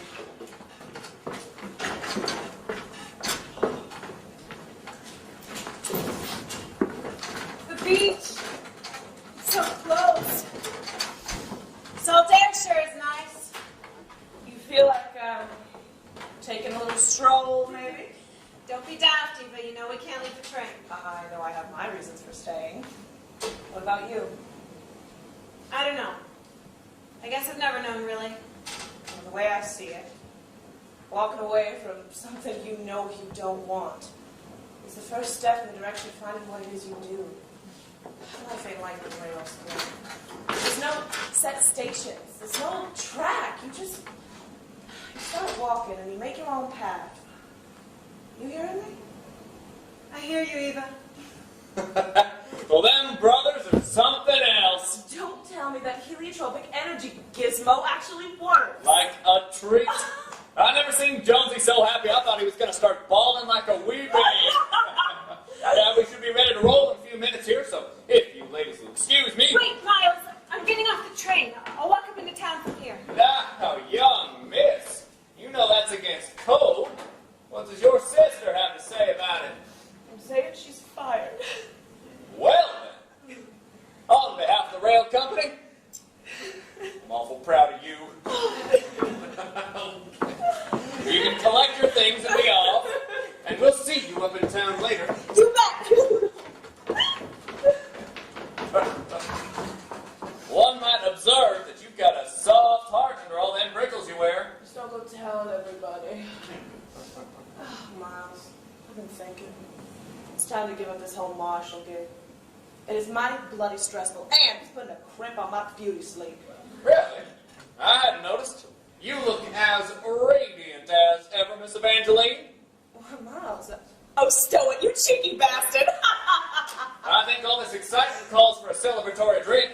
Would you do me the honor of escorting me to the saloon car? Only if I'm buying. Anything you say, Miss Evangeline. I can't believe that actually worked. Those engineers were so excited. Yeah, I think that fellow Jonesy even squeezed my behind a little. You probably deserved it.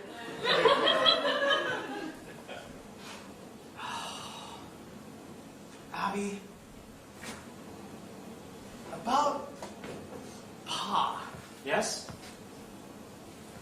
I would have gone with him if he just asked. But he left us behind. Again. I know. But maybe that was just his way of finally looking out for you. For us. I'm glad you didn't go. You're the only brother I have, and we've got to look out for each other.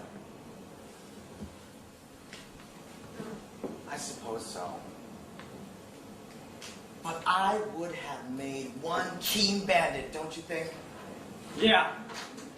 The keenest.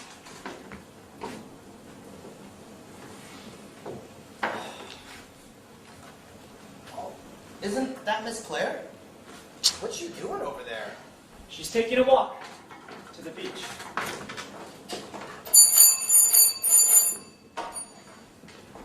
Engine room. Sounds to me like you're ready to roll, Jonesy. Want to see if that new toy of yours can cut the mustard? Go on, Slow Bones. What? You heard me. I'll meet up with you at Dr. Panaco's. But let me take care of it, all right? Better get a move on. right.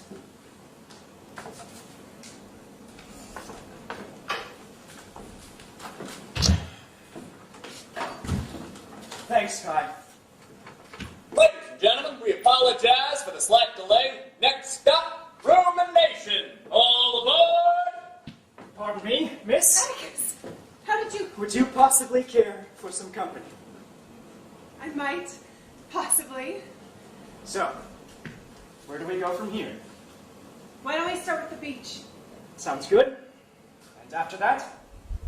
Any place we like.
Here we go. Hey.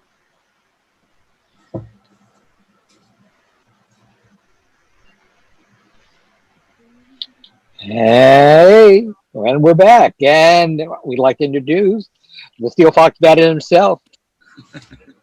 Yeah, so, okay. Yay. Okay. Hello. Hello. Oh my, that was sure fun to watch. Yeah. Yeah, because you never got to see it, right? I was in it. How do you see it? Did you notice those trembling hands as I climbed down that ladder? Nope. Oh.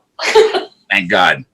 It was really narrow up there too, in case anybody was wondering.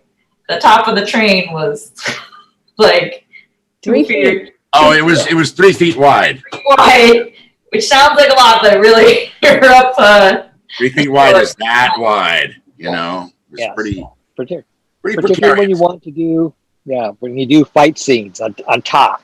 I loved watching that and remembering, like, rehearsing it in the theater and inside the tape line and making sure no one put their hands outside, and that was intense. Oh, what a ride. The old Zephyr. Oh man. So, do we have questions, Roger? Or what do you want us to say here? Well, let me see. Let me go look through the chat, see if there's any questions. If they're gonna, if folks want to drop some questions in the chat, we'll try to get them answered. But in the meantime, Michael, you want to say a little bit about how you got the part and how you and how and how do you felt about what you did? Well, getting the part was actually pretty interesting. I was working with Amy on another play at the time, and we were just about wrapping it up, and she told me about this script from someone I'd never heard of, this Maggie Lee person, and actually gave me a copy to read. And I read it and thought, oh, Lord, do I have to audition for this? I had actually already agreed to do another show right after the one that Amy and I were working on. And after reading it, and I went and auditioned. That's when I met you, Roger, for the first time, and got to meet Maggie, and actually got to meet Jade, who played Evangeline, because I auditioned with her.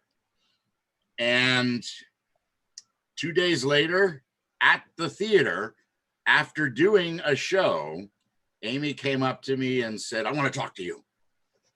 And pulled me aside and said, would you like to play the Steel Fox Bandit? And of course I said, yes. How do you say no? So I agreed to do it, and called the other group and said, I'm sorry, I can't do that gig. I've got this other thing. Felt a little bad about it, but not too bad, because the Steel Fox Bandit. And then over the course of the next several weeks, as we were talking about the show, Amy would come up with things like, oh, by the way, you're going to climb down from the roof on a rope and land on the roof of the tree. I think I had this, like, you were like Mary Poppins it down, you know. And then she told me, oh, whirling and you're going to have knives that pop out from your sleeves like Wolverine. And it just kept getting better and better. So, I honestly had the time of my life playing the Steel Fox Bandit. That's one of the most fun things I have ever done in my life. And I am grateful to all of you for letting me do it. Yay. Yay, indeed. That's me and Amy. We're all about the fun for everybody. Yeah. And I just want to say, for those of you who don't know Michael, that he, when he was accepting this role, he knew I had to tell him, because he's not a fan of heights. Just so I do not like heights. That's like true. at all. And I know this about him because we've worked together, and so and so that was an interesting thing, because he wanted to do it so bad, and he was going to have to overcome this really tricky situation up there. And Juniper was very up there with scary. him. He had to climb over. Tell the process of getting down to that ladder. Well, I don't know how many people of you know there is a grid usually above any theater, a metallic grid that is used to hang lights from. And I would have to go onto the grid and walk as quietly as possible so that people wouldn't look up and see me, all the way across the grid to the place where the ladder was, which was a good 20 feet, all the while being 18 feet above the floor. And that was pretty scary. And thankfully, the assistant director, Juniper, yes, was stage manager. Yeah, backstage manager. Juniper was there with me to keep me from losing my mind. Then there was a railing that is about, it was about 36 inches. Yeah. So 3 feet tall. I had to throw my leg over that, hold on to it, throw my other leg over, and get myself onto the ladder, which at the time was that way. And then Juniper would give the signal, and the ladder would lower. And as soon as it touched the top of the train, I would start climbing down. Yes. Screaming inside the whole time. It's a wonder I didn't land in a wet puddle every night. For those of you who are theater folks who are like, he walked out on the grid, there's a catwalk in the theater. Yeah, there was a catwalk attached to the grid. But that roof was shaky, let me tell you. Yeah. And it was pretty frightening. But come on. What better entrance could anyone ever make? It was the time of my life. And the whole crowd ate it up every night. Come on. You get to stand on top of the train, flick the coat back with the hat on, and everyone goes, woo! You know, it's worth the fear for that one moment. Then I had to climb down the train and get inside. Yeah, that was even trickier, actually, but okay. Listen, those ladies did it in corsets. I know. And honest, hey, how about those costumes? Oh my Lord, did it look great? Oh, I'd forgotten how pretty the damn show was. Oh, good. And that amazing set, those amazing costumes, just stunning. Oh my God. I forgot how much work that you and Kevin had to do in the father-son scene to like make sure you both had your moment, because it was so tiny, and how it was really fun to watch you all navigating that very and he was so terrific. I mean, look at that cast. They're killing it.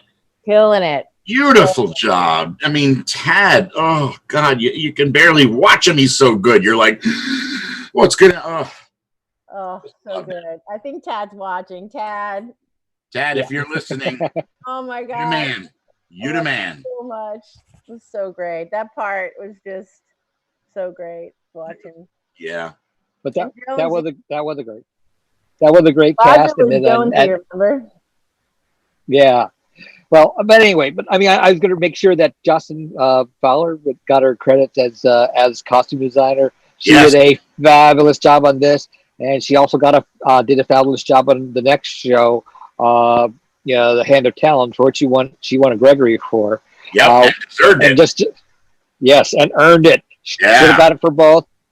Maggie got a nomination for Outstanding New Script for Tumbleweed, and that should be mentioned too. And we are quite proud of that.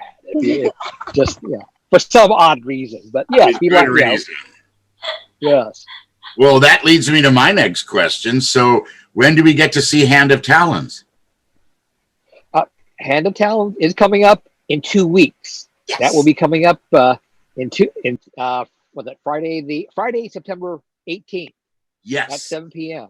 Okay. Everyone should watch that. It's a terrific show. My God. And for those of you who don't know, the Wilhelmina Yao, who is talked about quite a lot forgot how much we disparaged her. Oh my. She devil of the Yao clan. She is the lead. It's her story. Hand of Talons is her story. So that's very exciting. Brilliantly played Question. by Stephanie. I think we had a question from somebody. What's the question? It says, "Oh, we meant talking about this play, but we did Clockwork Professor first." Yes, that is true. Aaron, hi, Aaron. I think I had written Clockwork Professor before I met you, and then I was working on Zephyr when we met. So that's why. Yeah, you didn't have the whole storyline. You were just trying to find some crazy fool who was gonna drive a train on stage. He's gonna not run away screaming. So. There was screaming. How many performances were there?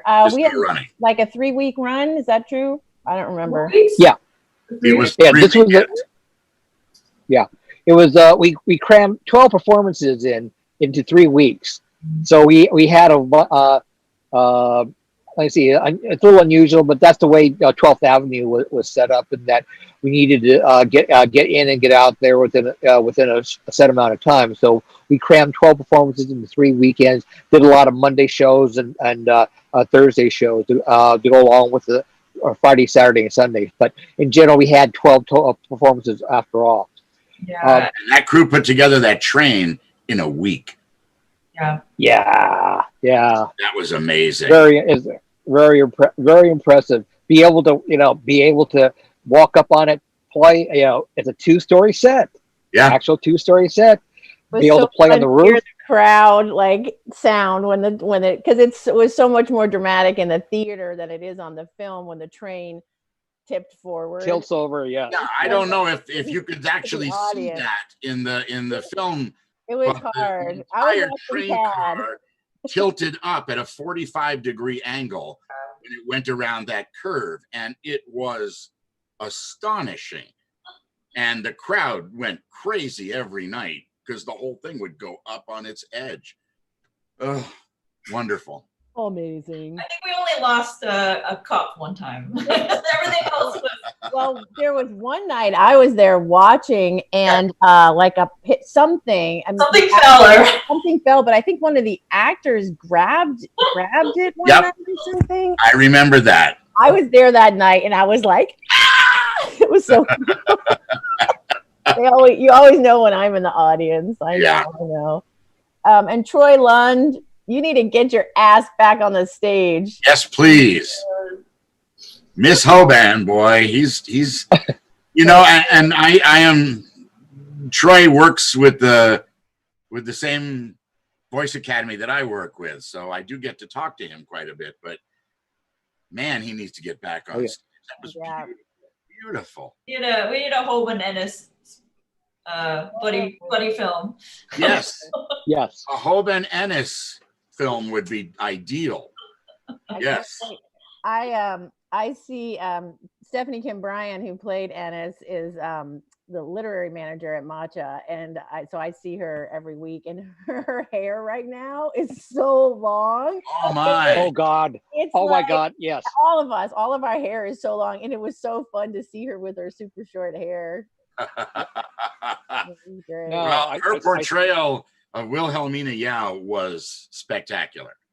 Yeah, you don't want to miss it. In 2 weeks, everybody Don't miss it. show up and watch that because she is terrifying.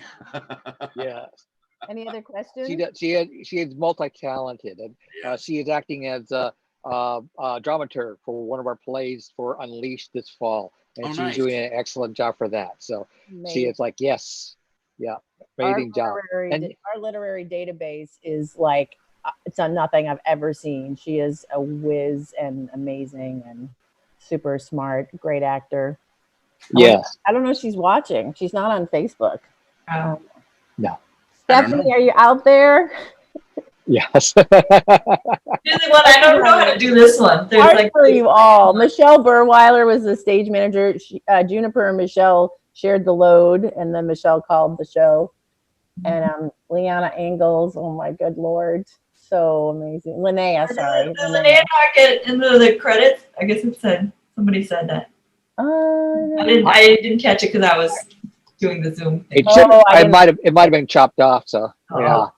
But is there anybody who we didn't mention in anything? Mike Stevens did the projections. It was hard to see them in the video, that they were phenomenal.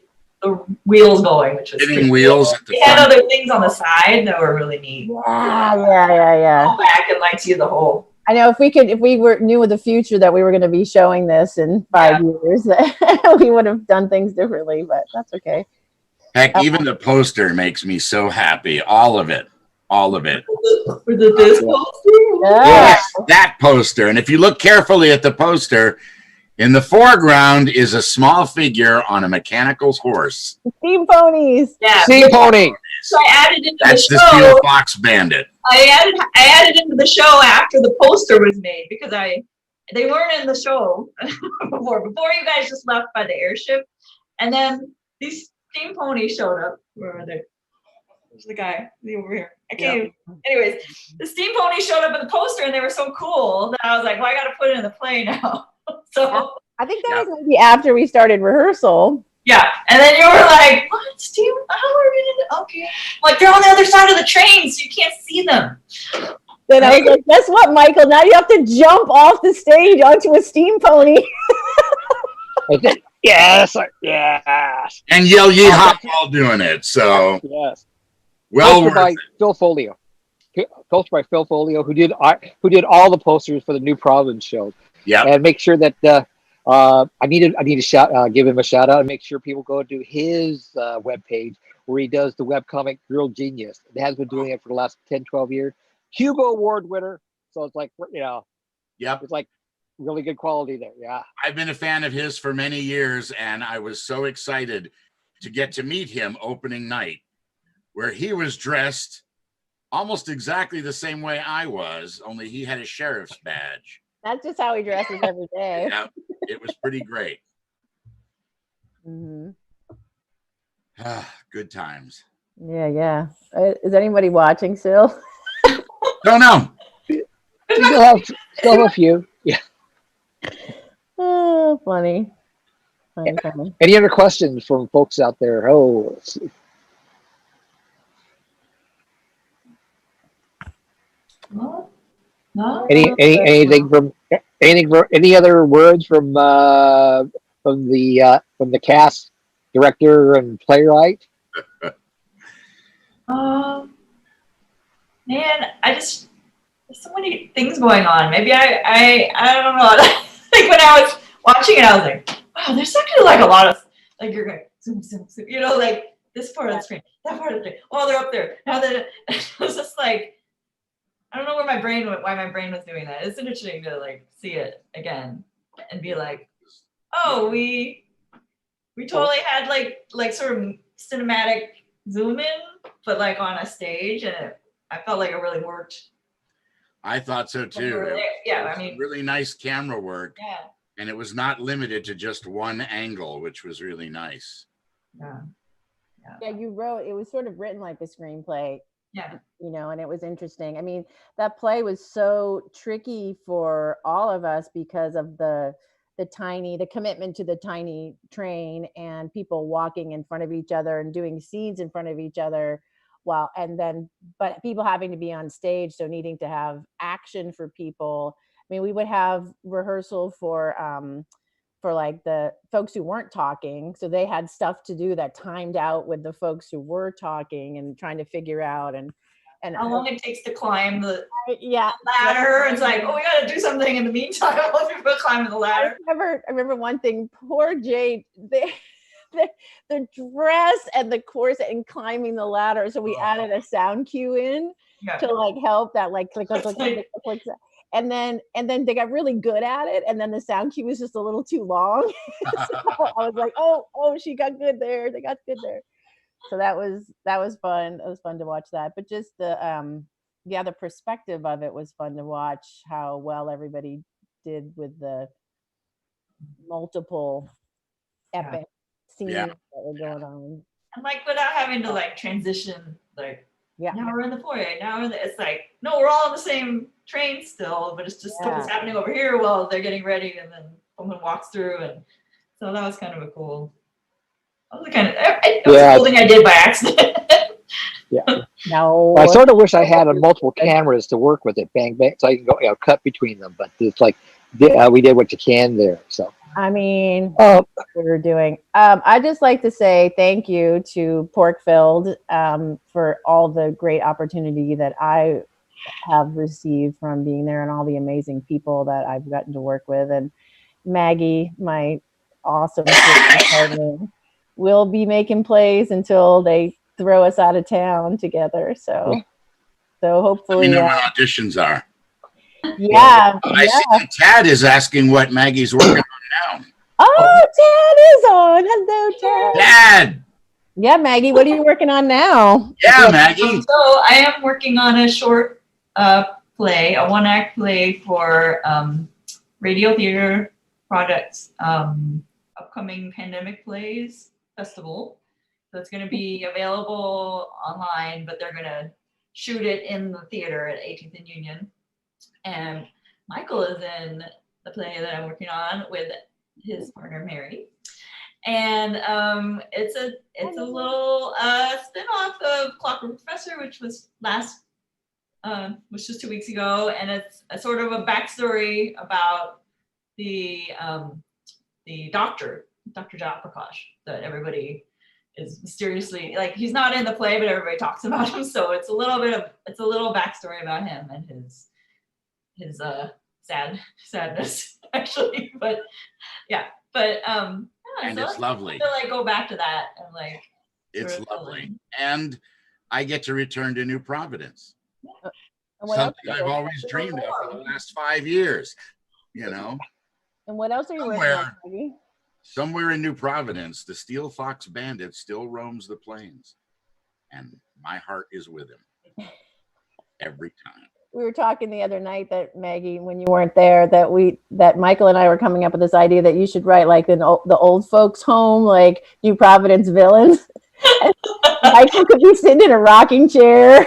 Yep. Like Steel Fox. No climbing for me. Just playing with boys, go out there and rob a train for me, would you? Thanks. I'm still thinking about the robots, because I know Patrick. Oh yeah. Robots, so I'm thinking about maybe something, because they fell out of the airship, but that doesn't mean we can't fix them, right? Yeah. My husband loves those robots. He thinks it's the best thing in the world. Clockwork Professor is his one of his all-time favorite plays ever in the history of ever. So he loved it. He still laughs every time, like when we watched it, when they laugh, ha ha. He kills him every time. I love that man. So Maggie, where can people see the 18th and Union show? Where and when? It is not posted yet, but it will be in October, and there'll be there's like six different shows, and so there's different times that they're going to be at, and I think ours is opening in the middle of October. Okay. What's the name of the overall?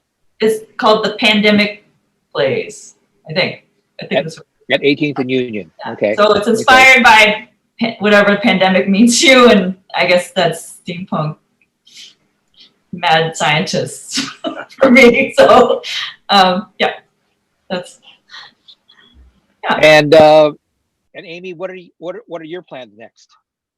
Oh, you're now. Yeah, we're in casting right now and interviewing for our 17-minute stories, which is what we're doing for our whole season this year. We're having That's at Macho. It's at Macho, right? Thank you. Yep. And basically, we are hiring writer performers at different levels of that ability in their life. You don't have to already be a known writer performer to do a 17-minute story based on the prompt, how did I get here? The idea is that it's about you or from your life, so it's personal. So, I feel like we really need to spend some time getting to know each other and listening to each other. And it's really an invitation to sit around the fire and tell your story.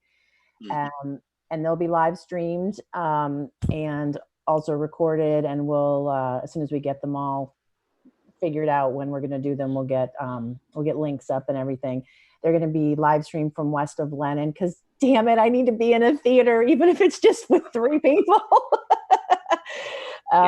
So we're excited about that, and we're learning, as everybody else in town, as Nash has put this together, how to, bring some theater out into the world. I know I miss everybody so much. I know Michael and I were talking about this last night, like how much we miss being in a room with each other. I know all of you feel this way. So many of you are probably theater folks that are out there, and it's hard right now, but we have to, we got to keep the fire burning to tell the stories around. So 17-minute stories are still important, regardless of how we say them. Yeah. Yep. And we're starting to talk about our next season, which we believe will be live back in the theater, fall of 2021. And Maggie has got another project that she's working on also. You want to talk about that? It's in its infancy at the moment, but it is a spinoff of Sheath, which is the show we did in Matcha last year, and it is it's how I always write these plays, which is that somebody mentions something random in the first play, and then I'm like, oh, that's interesting. I wonder what those guys are up to, and so it'll be about the lightning eels fighting monastery, which is mentioned like 2 times in Sheath, and somehow it caught in my memory. So we're gonna find out what their deal is. Michael would like to know if there'll be a part in that play for him. Well, I'm willing to shave my head and play the old blind master. And you got to do laundry because the monks do everyone's laundry. Have a laundry service. I would be happy to do that. Well, depending on whose. Yeah. Tad. You have to do Tad Morgan's laundry. Yeah. Hey, who wouldn't be happy to do Tad Morgan's laundry? In fact, there's a play for you, Maggie Lee. Just Tad Morgan's laundry. There's another idea. All right, thanks. I'll put that in here somewhere. And Porkfilled is doing again a world premiere. Let me see, a stage reading festival, a world premiere plays this November, and we're grabbing people from all across the nation, from New York, from Louisville to Texas to let me see, LA, I think, and San Francisco. Nice. And we're all playing together. They're all by POC playwrights, and they're all world premieres. And we got some heavy hitters in there. We're having some one play directed by Valerie Curtis Newton, and we're having some up and coming Asian American playwright Julia Zumi premiering her work, and it's going to be a very fun week of shows. Second week of November. That will be online, so people can have easy access to it, and they don't have to worry about their safety in watching it. I think we are rapidly coming to the end. I don't see any more questions, so thank you very much, folks, for dropping in and visiting New Providence again. Come back in 2 weeks to see the final in the trilogy, Hand of Talents. Same time, same date. So, bye. Bye.